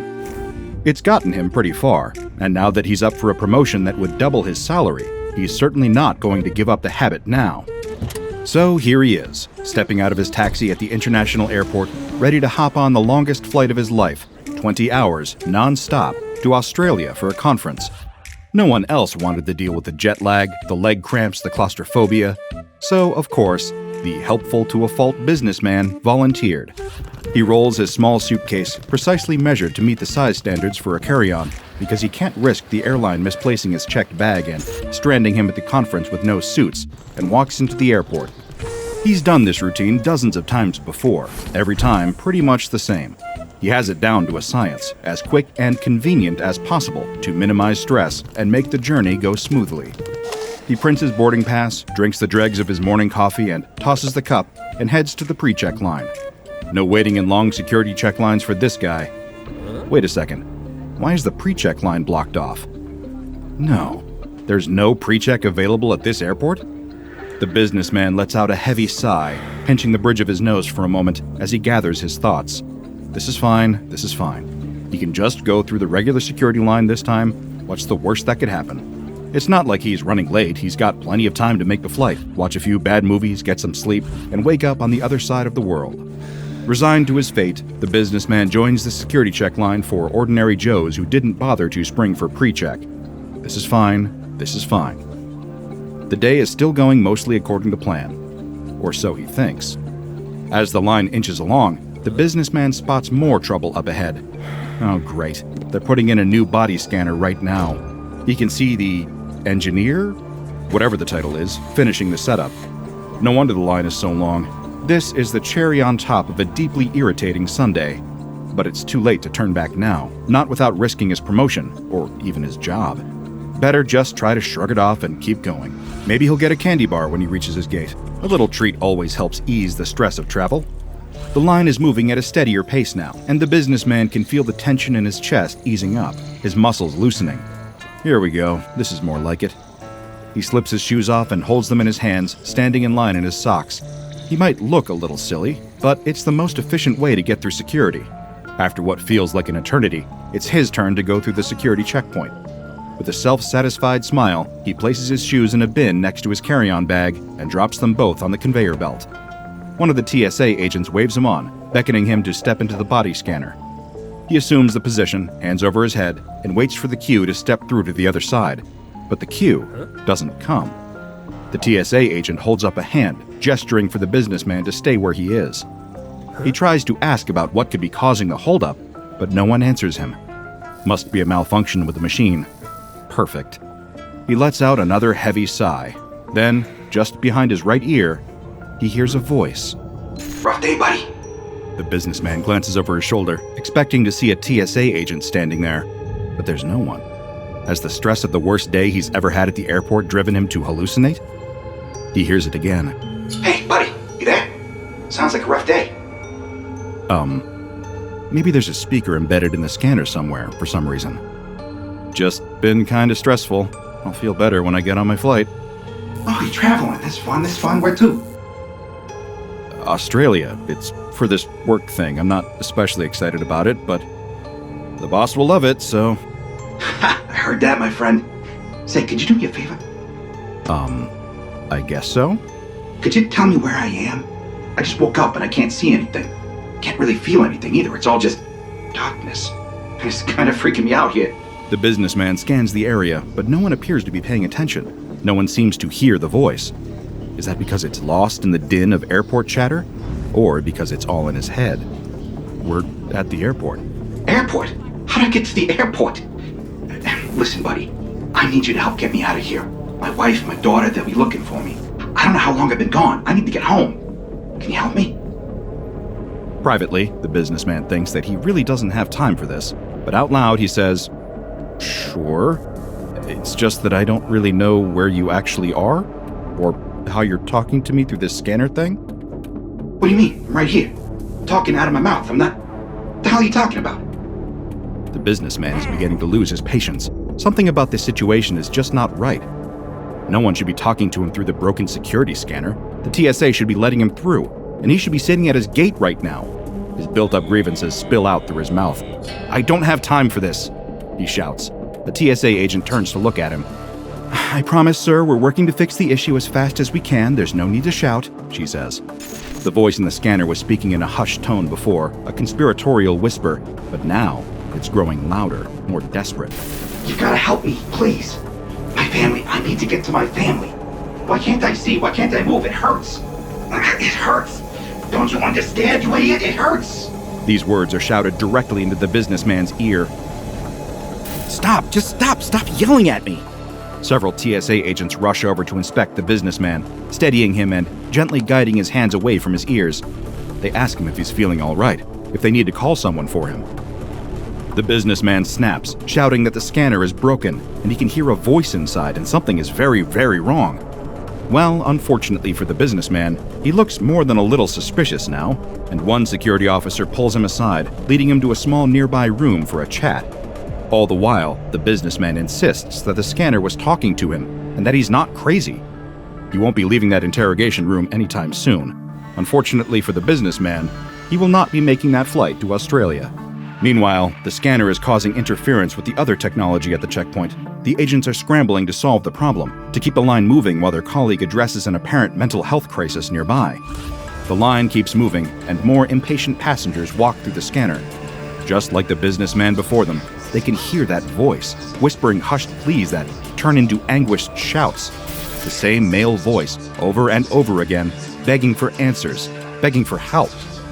Someone deeply distressed is speaking through the scanner, and no one can figure out why. One elderly woman breaks down in tears as the voice angrily swears at her. A little girl screams in terror at the sudden sound. A man tries to argue with the voice, the two shouting over each other with increasing fervor. Soon, the voice grows loud enough that the TSA agents can't ignore it. Much to the dismay of the passengers that haven't made it through yet, they close down the line. Slowly, one TSA agent approaches the scanner. "Hello?" she calls out. She feels silly doing it. There's no way someone is using the scanner as a communication device. The technology doesn't work like that. But then, clear as a bell, she hears the response. Hello? You can help me? Or do I need to keep screaming for someone to listen? No doubt about it, that is a person. A very distressed person. "How are you speaking to me right now, sir?" With my mouth. What are you, stupid? I don't want any trouble. Please, just let me go, or I'm gonna lose it. I just want to go home. What is this, some kind of kidnapping thing? Did you drug me? "Sir, please, we can't help you if you don't tell us how you're speaking through the machine." There's no goddamn machine. There's just me. Just me. Me. The voice begins to sob in frustration, and the TSA agent feels a sudden wave of inexplicable nausea sweep through her body. There's no speaker on the machine, nowhere for a voice to emanate from. There's only one solution in sight. They need to take this thing apart. Something is very, very wrong with it. She calls over several of her colleagues, and they begin to fiddle with the machine's outer shell, attempting to loosen and remove it. As they do, a blood-curdling scream rips through the air. Stop! Please, stop! Whatever you want, I'll do it. Just stop, please! She signals for the others to stop what they're doing, and the screaming ceases. When the voice speaks again, it sounds defeated, exhausted. What do you want from me? Is it money? I don't have much, but if you let me go, I'll give you whatever I can. Please. My daughter just turned 5. I just want to see her again. There was the sound of sobbing again. Somehow, when they tried to open the machine, it hurt the man speaking through it. This just gets weirder and weirder. Meanwhile, the interrogator in the nearby room receives word that the businessman is not, in fact, having a mental health crisis. He really did hear someone speaking through the scanner, someone that everyone can now hear. Whoever this mysterious man is, he will not listen to anyone, will not explain where he is or how he got there. He claims that he was having an ordinary day, lost consciousness, and woke up in total darkness. By the time the businessman is released, however, he has already missed his flight to Australia. That does it. That's the straw that breaks the camel's back. He marches back over to the body scanner, shoving TSA agents out of the way as he goes. He begins kicking at the scanner, shouting a stream of curses and epithets at the one who caused him to miss his very important flight, the one who may have cost him his promotion. Man or machine, it doesn't matter. This thing is his enemy now. The disembodied voice returns the shouts in kind, warning the businessman to back off, or he may not like what comes next. "I'm warning you." The businessman laughs derisively, egging on the voice inside the scanner. "Oh yeah? What are you gonna do?" The businessman soon gets his answer, though he won't live to understand what it meant. As the voice screams, louder than anyone has heard it be so far, the businessman collapses to the ground. His body convulses, and his eyes roll back. A seizure. The TSA agents attempt to interfere, but as they approach the scanner, they too collapse to the ground. Some are seizing, others are just unconscious. They don't know it, but all of them are suffering from extreme radiation poisoning. The crowd of passengers waiting to go through security breaks apart, people scattering every which way in search of help or a quick exit. In the next 48 hours, everyone who collapsed will be dead. After 2 more weeks, several of the bystanders will be dead too. all because of the one faulty scanner and the strange voice speaking from inside. Before the story can make the news, it is suppressed by SCP Foundation agents embedded in the media. All living witnesses are given amnestics, and the airport is temporarily closed. The cover story is an attempted terrorist attack, and people are all too quick to eat it up. No one will ever know the truth of what happened, or the nature of the device that would become known as SCP-1966. SCP-1966 is a backscatter X-ray device built by a redacted engineering group sometime in the 2000s. It is approximately 3 meters by 4 meters by 4 meters in size. It was purchased by the American Transportation Security Administration for use in an international airport. Passive scans of SCP-1966 reveal no discernible difference between the internal structure of this scanner and other body scanners with the same design. However, it is no ordinary scanner. Shortly after the scanner was placed in its designated airport, it began to emit the sound of a human male voice. So far, the Foundation has been unable to determine where the voice originates from within the structure of the scanner. The voice responds to speech and other auditory stimuli in the vicinity of SCP-1966 and appears to belong to a sentient consciousness that resides within the scanner. It will continue to speak whether or not it is connected to a power source. In conversations with Foundation staff, SCP-1966 has claimed to be an insurance salesman from London, Ontario, by the name of Mr. J. It remembers being at its daughter's 5th birthday party, which, coincidentally, occurred the day before the scanner was placed at the airport. After the party, it reports becoming blind and unconscious. According to SCP-1966, it cannot see or experience any other senses other than hearing, the feeling of pain when the scanner is tampered with, and a sense of vibrations in the vicinity. It also appears to know when it is being moved, and when someone is attempting to open its outer casing.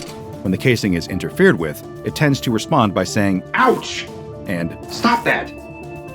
In terms of the tone of conversation, SCP-1966 can be friendly, or it can be angry to the point of being verbally abusive. Whenever SCP-1966 becomes especially upset, it begins to emit a higher level of ionizing radiation, with levels sometimes spiking to the point of causing immediate fatalities, as well as delayed deaths that occur within 2 weeks of exposure. In order to minimize casualties, it is important that SCP-1966 be kept calm. To this end, Protocol Psi-1966-A was developed. This protocol set a series of rules for Foundation staff to keep in mind while interacting with SCP-1966. First, the entity must always be referred to by the name it gave, Mr. J. If SCP-1966 makes any claims about its memories or identity, they must be accepted without argument or contradiction. Personnel should never reference the Foundation, SCP-1966's current form, its acquisition and history, or where it is being contained. If SCP-1966 expresses any self-destructive urges or sentiments, the on-site director must immediately be notified. Junior staff are not considered qualified to handle this scenario, and swift intervention is necessary to prevent any needless radiation poisoning or casualties. If SCP-1966 asks where it is, or expresses concern about its environment, it should be told that it is currently in the long-term care ward of a Toronto hospital, and that it suffered brain trauma during a car accident. If it asks to speak to its wife or daughter, the only approved response is, "You know you can't talk to them now." This is in reference to the cover story provided to SCP-1966, which is that its wife and daughter died in the same car accident. However, stating this plainly will exacerbate the entity's stress levels and may prove dangerous, so a gentle reminder and correction is preferable. Approximately a year after bringing SCP-1966 into custody, the Foundation tracked down a Mr. J, a London, Ontario-based insurance salesman with a wife and daughter. When interviewed under the guise of a survey, his memories and opinions matched those of SCP-1966 up until the date it was first placed in the airport. He was then observed for 3 years, but nothing anomalous about the man was ever detected. For all intents and purposes, he is a perfectly ordinary, unexceptional man. The most unusual thing about Mr. J is that he has, as far as the Foundation can ascertain, never had contact with SCP-1966. In fact, he has never even set foot in the airport where SCP-1966 was previously in use. Somehow, SCP-1966 has developed an imprint of Mr. J's consciousness, but how exactly that occurred is beyond my understanding. SCP-1966 must be kept in a dedicated bunker 2 kilometers underground. The bunker must have 10-meter-thick reinforced concrete walls with an additional 1 meter of radiation shielding in order to prevent any radiation from leaking into the surrounding environment. To further reduce this risk, the location of its bunker must be at least 100 kilometers away from any major cities or population-dense areas, as well as Foundation sites. The current location of SCP-1966's bunker is classified and provided only to those who have received special clearance. The monitoring station for SCP-1966 must be permanently manned by at least 5 Foundation staff with Level 2 clearance or higher. The on-site director for the bunker must have Level 4 clearance and be a certified psychologist. No one may interact with SCP-1966 without the approval of this on-site director, and any interaction with SCP-1966 must conform to Protocol Psi-1966-A. The tale of SCP-1966 has been difficult for me to shake. It is far from the most bizarre anomaly I've researched, or the most dangerous, but there is a compelling tragedy to it. A machine, built only to assist with airport security, found itself suddenly cursed with a consciousness that was not its own. Nothing in the world will convince SCP-1966 that it is not a Canadian family man. Its mind is always occupied by thoughts and memories of a life it will never be able to live. A life that, no matter how real and personal it feels, never belonged to it in the first place. Can any of us be certain we are not suffering from the same folly? How can we be sure that our memories, our names, our very identities are our own? The notion of self is a fragile thing, and SCP-1966 serves as an unsettling reminder that, no matter how secure we feel about who we are, outside observers may be able to see truths about us that we can never hope to comprehend. I never expected to feel quite so existential over an X-ray scanner. A haunted house. It seems like a fun idea for a date, although the model is the type to jump at everything. He knows everyone in the fake blood and clown makeup are just out-of-work actors or students looking to make some easy money, but any loud screams are enough to get him leaping out of his own skin. Then again, he expects that's part of his date's plan. Get him scared so he seeks shelter in his arms. It's quite sweet, actually. So he agrees. The place is hardly the stuff of nightmares. In fact, it's all pretty homesprung, and being there with company makes it easier to giggle at all the half-baked attempts to incite scares. The distinctly ketchup-scented blood stains are a particular highlight that leaves the model and his date in stitches. Then they spot a hall of mirrors and can't resist heading inside. It's even cheaper than they're expecting. Multiple standing mirrors that seem to have been taken straight out of people's homes and set up in an easy-to-navigate maze. Still, it ends up being fun for the most part, until the model spots something in his reflection in one of the mirrors. A tiny blemish. That wasn't there yesterday, and he's certain of it.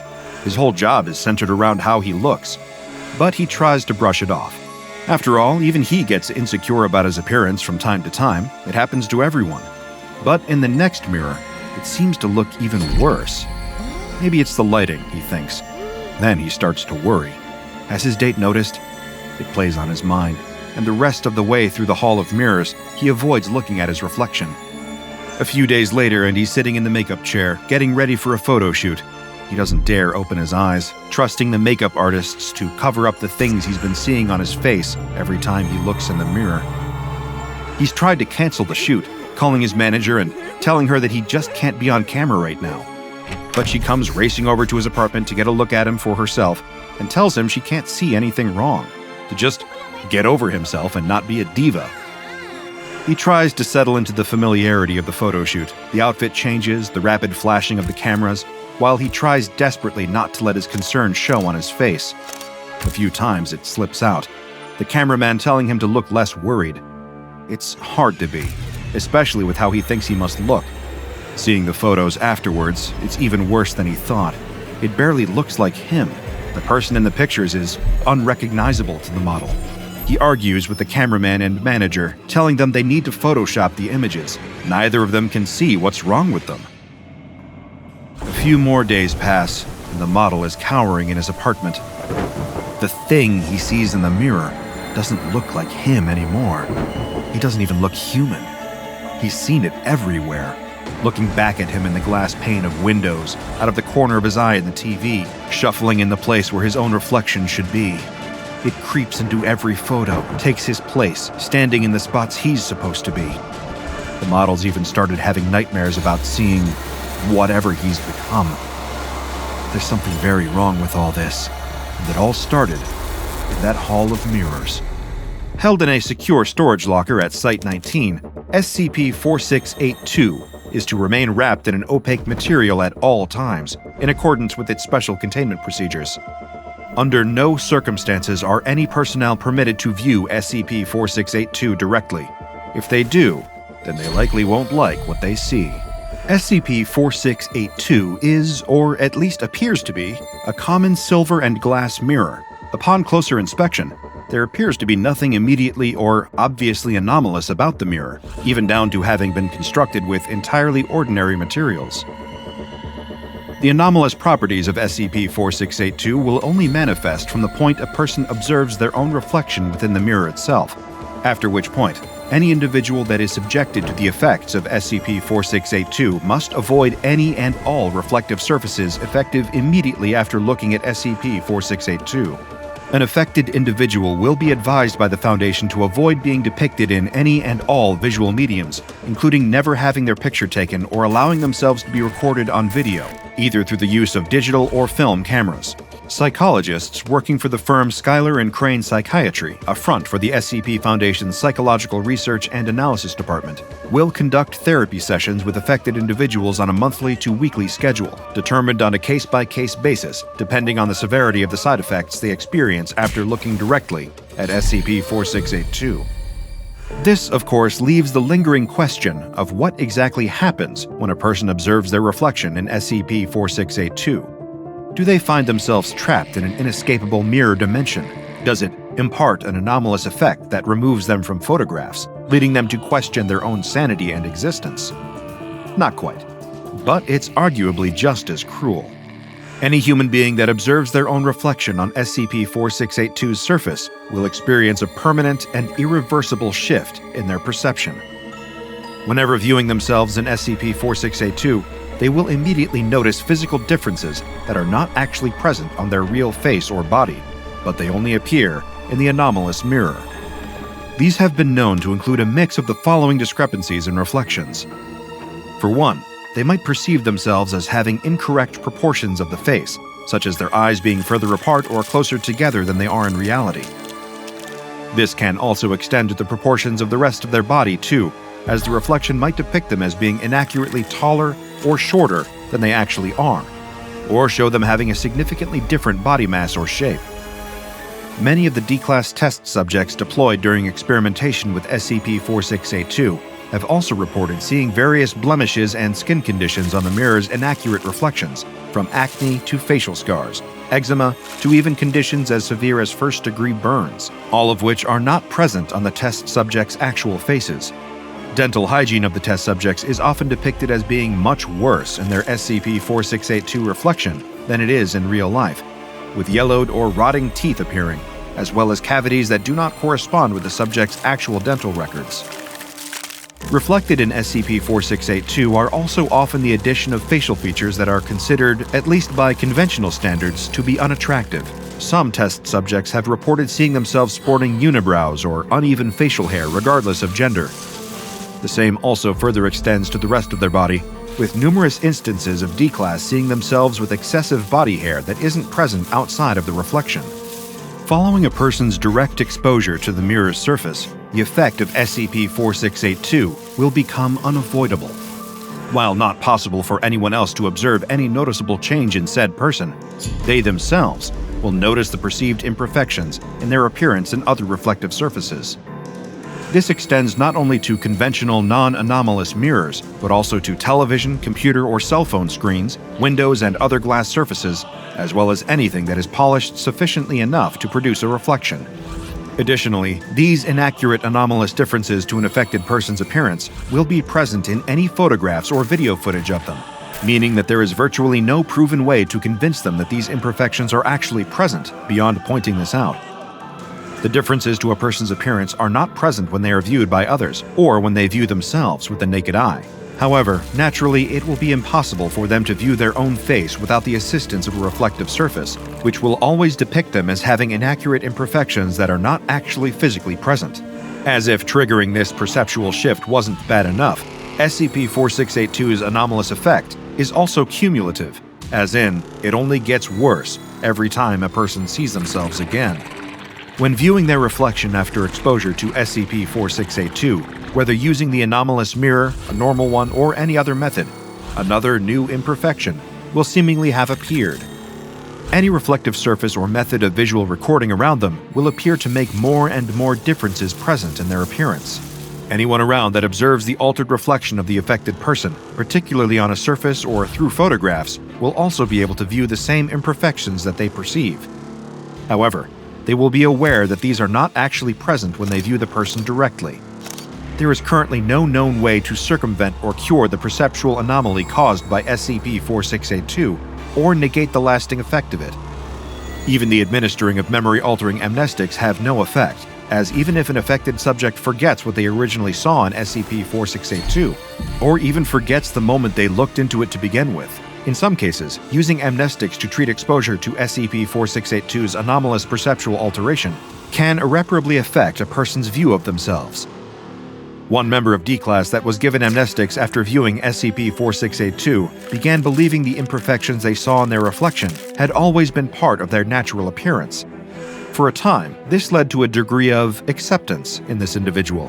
Being unable to recall their encounter with SCP-4682 meant they had no inclination that their reflection had previously appeared any differently before being altered by the mirror. However, they began to notice additional inaccuracies when subsequently viewing their reflection in the mirror above the faucet within their living quarters at the Foundation. The cumulative nature of SCP-4682 perceptual anomaly gradually led to this affected D-Class developing outlandish theories about their own identity. One such train of thought revolved around the belief that the Foundation had replaced their real self with some kind of clone, believing themselves to be a replica of the original, inaccurately mimicking their appearance and possessing all their memories. After being dissuaded of this belief by Foundation psychiatrists, the affected D-Class later adopted a new theory that the Foundation had been intentionally applying sophisticated visual effects makeup and prosthetics to his face and body each day until he noticed. When they raised this theory with his fellow D-Class personnel, many dismissed it, saying that they looked no different from when they'd first arrived in Foundation custody. This then led to a growing mistrust of other members of D-Class. The affected subject believing that those around them were secretly privy to the continuing changes they noticed in their reflection, and had been instructed to lie by the Foundation. Gradually, the SCP-4682 affected D-Class developed an uncontrollable paranoia towards all Foundation staff. Unbeknownst to anyone else at Site-19, they began to believe the SCP Foundation had intentionally stolen their face and was deliberately changing their appearance every day as some means of sadistic, psychological torture. At one point, the fact that this had been the side effect of looking at an anomalous mirror was revealed by their appointed psychologist, but this explanation was rejected by the D-Class as being nothing more than an attempt by the Foundation to mislead them. Having been drawing up an escape plan in secret, the affected individual eventually experienced a psychotic break and shattered the mirror in their holding cell, both to prevent them from being able to observe the continuously worsening changes in their reflection, and in order to hide one of the sharper fragments of glass on their person, in order to use it as a makeshift weapon. During recreational time, the D-Class caught a member of Foundation security by surprise and took them hostage, threatening their safety with the shard of the mirror. Holding it to the throat of their hostage, the D-Class was still able to catch momentary glimpses of their altered reflection in the glass. Additional Foundation security officers attempted to intervene, but could not get close enough to the D-Class without risking potential harm to their captured colleague. When asked by officers attempting to peacefully negotiate, the SCP-4682 affected D-Class made continuous requests for the Foundation to return their real face. Further attempts were made to explain the effects of SCP-4682 to the D-Class. However, they once again refused to believe what they were being told. Growing more and more agitated, witnesses state that the affected individual caught another glimpse of themselves reflected in one of the facility's tinted windows. Upon seeing further alterations to their reflection, they became enraged and released their hostage before attempting something drastic with the mirror shard to get rid of this false face. They were subsequently transferred to the medical wing of Site-19, where they remained alive but unconscious for several weeks. As a form of compensation for the mental anguish imposed on them by being made to look at SCP-4682 and then being forced to forget about it, the Foundation offered to perform facial reconstruction surgery on the affected D-Class, as well as applying skin grafts to repair some of the lasting facial trauma. However, the D-Class instead refused, opting to keep their face wrapped in bandages and sterile wound dressing indefinitely, requesting that the Foundation instead develop some method of preventing them from ever seeing their reflection again. At present, there are several proposals to re-engineer the technology behind the scramble goggles to serve this purpose. One includes developing electronic contact lenses that either blur or completely remove an individual's reflection from their vision in real time. However, these proposals are still awaiting review and approval by Foundation higher-ups. A number of other D-Class personnel used during testing of the anomalous mirror have reported suffering major psychological difficulty after witnessing their altered reflections. In particular, those who have seen the cumulative effects of multiple imperfections being added thanks to SCP-4682. Many report being unable to recall what they originally looked like before seeing the inaccurate changes in their reflections, with some even developing severe depression, anxiety, and insecurity connected to their appearance. In addition to this, there have been numerous documented cases of test subjects suffering from severe body dysmorphia following testing with the object.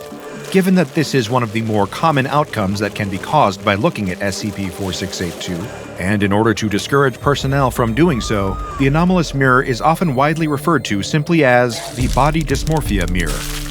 The Foundation first encountered the mirror while investigating a missing persons case in Broken Bow, Oklahoma. A civilian, referred to simply as Rob, had reported to police that his boyfriend had been out of contact for a concerning amount of time, and an investigation into his whereabouts was subsequently launched. While this would typically be solely the concern of local law enforcement, a member of an SCP Foundation mobile task force happened to be operating undercover within the area's police force. This agent belonged to MTF Iota-10. Members of this task force do not strictly operate as a cohesive unit, but are instead a number of undercover operatives spread out across various international, federal, and local law enforcement agencies. This includes the Central Intelligence Agency, Federal Bureau of Investigation, Ministry of Intelligence, and various police departments.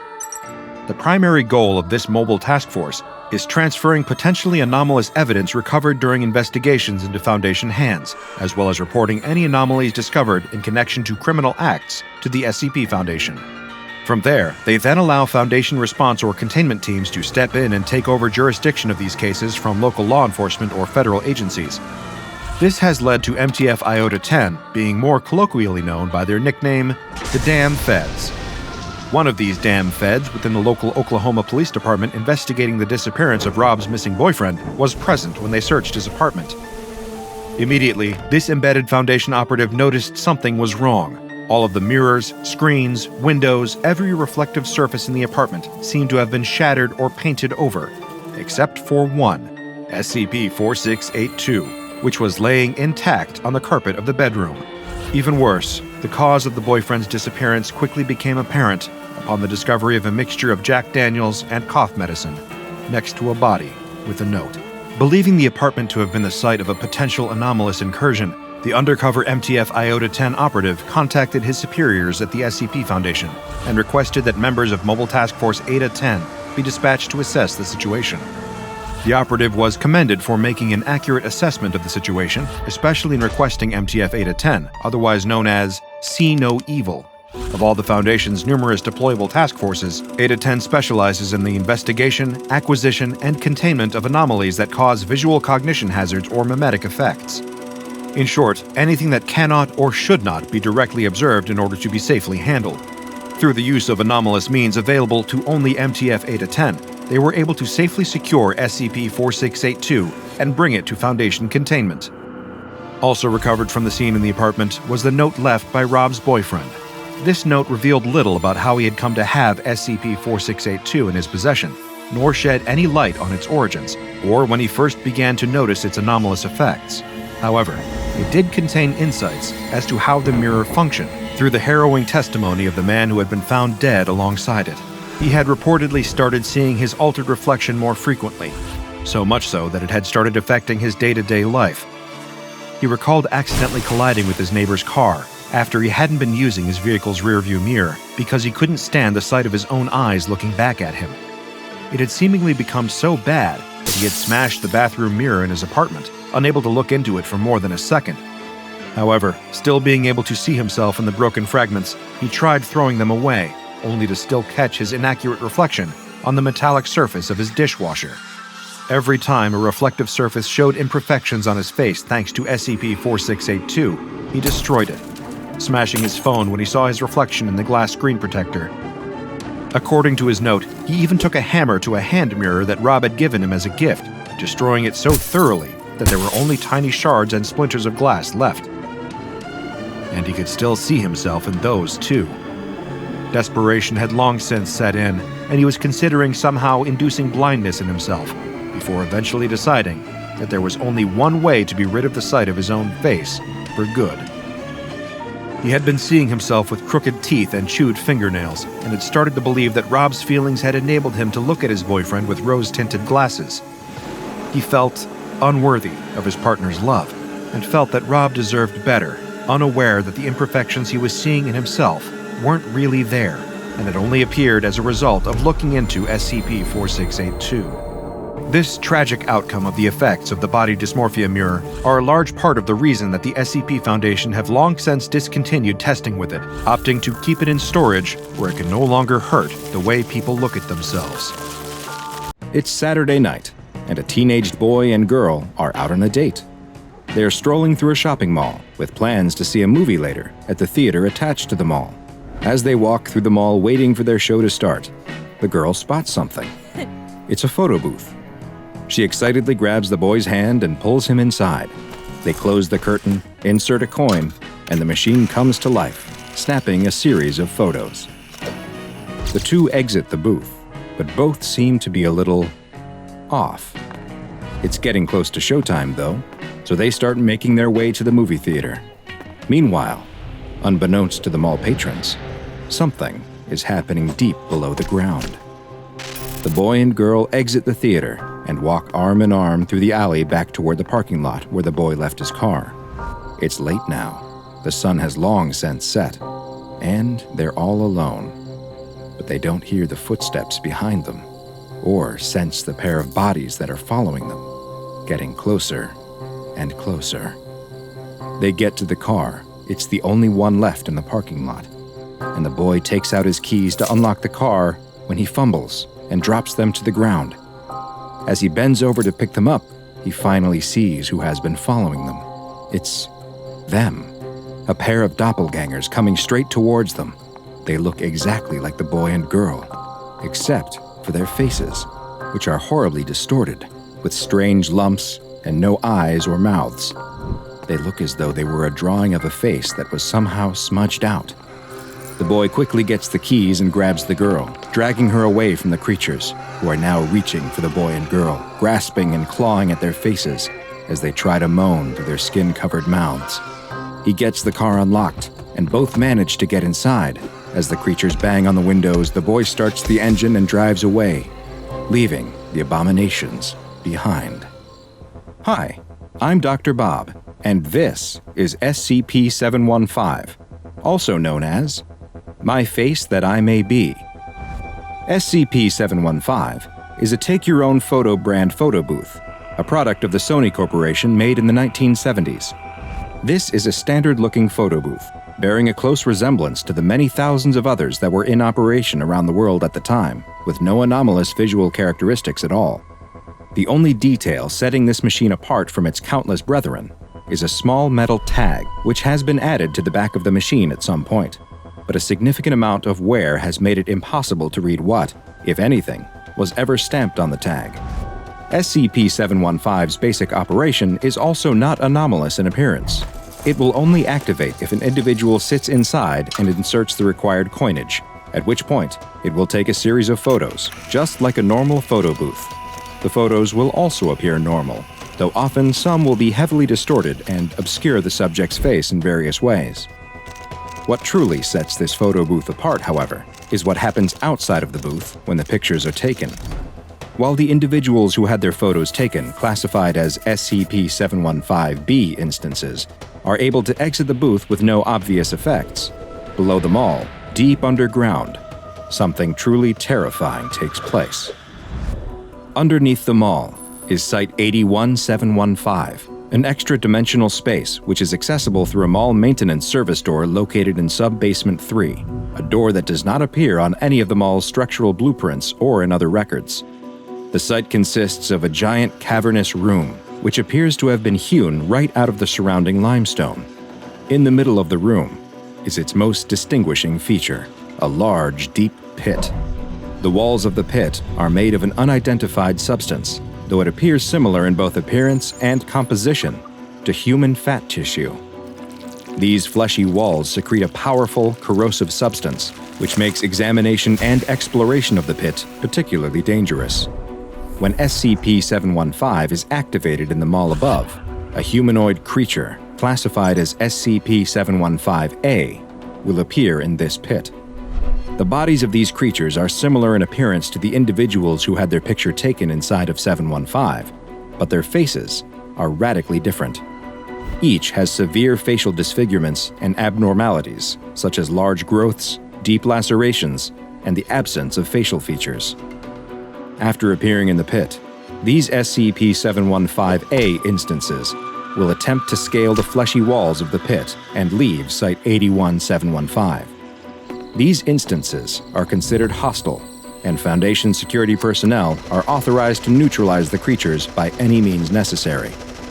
Further research into how the SCP-715-A entities are formed and what exactly the pit is are ongoing, and it's not currently known how many 715-A instances exist down in the pit. With the entities who were able to climb out of the pit able to be relatively easily neutralized by security forces, SCP-715 was originally classified as safe. It was contained at its point of origin within the mall in Ohio, and Foundation personnel posing as mall employees would collect the photos printed by the machine. However, following additional discoveries, this classification necessitated changing. The Foundation began noticing inconsistencies with SCP-715-B entities after a researcher tested SCP-715 himself by sitting inside and having his photo taken. Soon after, he began acting in ways that were considered strange, such as when he turned down a promotion to a prominent position with better pay and perks for seemingly no reason, and when he skipped a mandatory site inspection for reality-bending anomalies. After noticing these strange behaviors, a Foundation research head had an anomalous optical enhancement device placed in the oddly acting researcher's bedroom and learned a surprising truth about the SCP-715-A and B entities. The Foundation had been killing the wrong ones. The device, which could remove anomalous reality-distorting effects from images, showed that the researcher was actually one of the creatures from the pit, with the telltale facial distortions. Following this shocking revelation, the research head used the same device on the creatures still inside the pit underneath the mall. They found that when the anomalous visual effects were removed from the distorted creatures who were trying to get out of the fleshy pit, that they were actually normal-looking humans. These SCP-715-A entities were the human beings who had entered the photo booth, had their pictures taken, and were somehow transported to the pit. They had been trying to escape their prison and tell the Foundation who they really were, but this only resulted in them being terminated by the on-site security forces. In order to fix this mistake, SCP-715 was hastily reclassified as Keter, and SCP-715 was removed from the mall in order to be stored in a secure locker at Site 19. Research personnel were no longer able to access SCP-715 without special authorization, and study of the interior was limited to what could be done via remote drone use only. The Foundation began rounding up all known instances of SCP-715-B who were now the ones subjected to immediate termination. Foundation staff did manage to interview one 715-B instance, though, who had been previously believed to be a fellow Foundation researcher. It is unknown exactly what the researcher doppelganger said in that interview, but it must have been extremely serious, as the end result was another complete change in protocol. All attempts to contain and neutralize instances of SCP-715-B would immediately cease, since if there were as many out in the world as the doppelganger claimed, then ultimately, it would better maintain normalcy and ensure the secrecy of SCP-715 if they were allowed to go free. Sadly, the same was not the case for the SCP-715-A instances that still existed down in the pit. The researcher doppelganger advised that it would be unwise to remove them from the pit, and the current Foundation policy is that down in the pit is where they will remain. Following this interview, SCP-715 was reclassified once again as safe. The photo booth was also moved again, this time to a maximum security storage locker at Site-81, and Foundation personnel have been prohibited from interacting with SCP-715-B instances at all. However, there is one more piece of information about SCP-715, and it is only accessible to those with proper security clearance. Another Foundation agent was found to actually be an instance of SCP-715-B and taken into custody for observation. While under surveillance, it was discovered that this instance, classified as SCP-715-B7, was emitting low-level radiation that was somehow directed at Site-81-715, the location of the pit. During an autopsy of the creature, it was found that the radioactive emissions were actually increasing in output and frequency, and soon after, a power outage and containment breach occurred at the site where the autopsy took place. Following these events, the body of SCP-715-B7 disappeared, and video surveillance confirmed that several members of Foundation staff were responsible, all of whom had been involved in SCP-715 research. The staff members escaped with the body and left no other evidence behind, save for a single photo with the ominous text, "My ears that I may hear, my eyes that I may see, my mouth that I may speak. Do not touch my face." No other information regarding SCP-715 has been found, and many questions remain. Just what are instances of 715-B, and what do they want?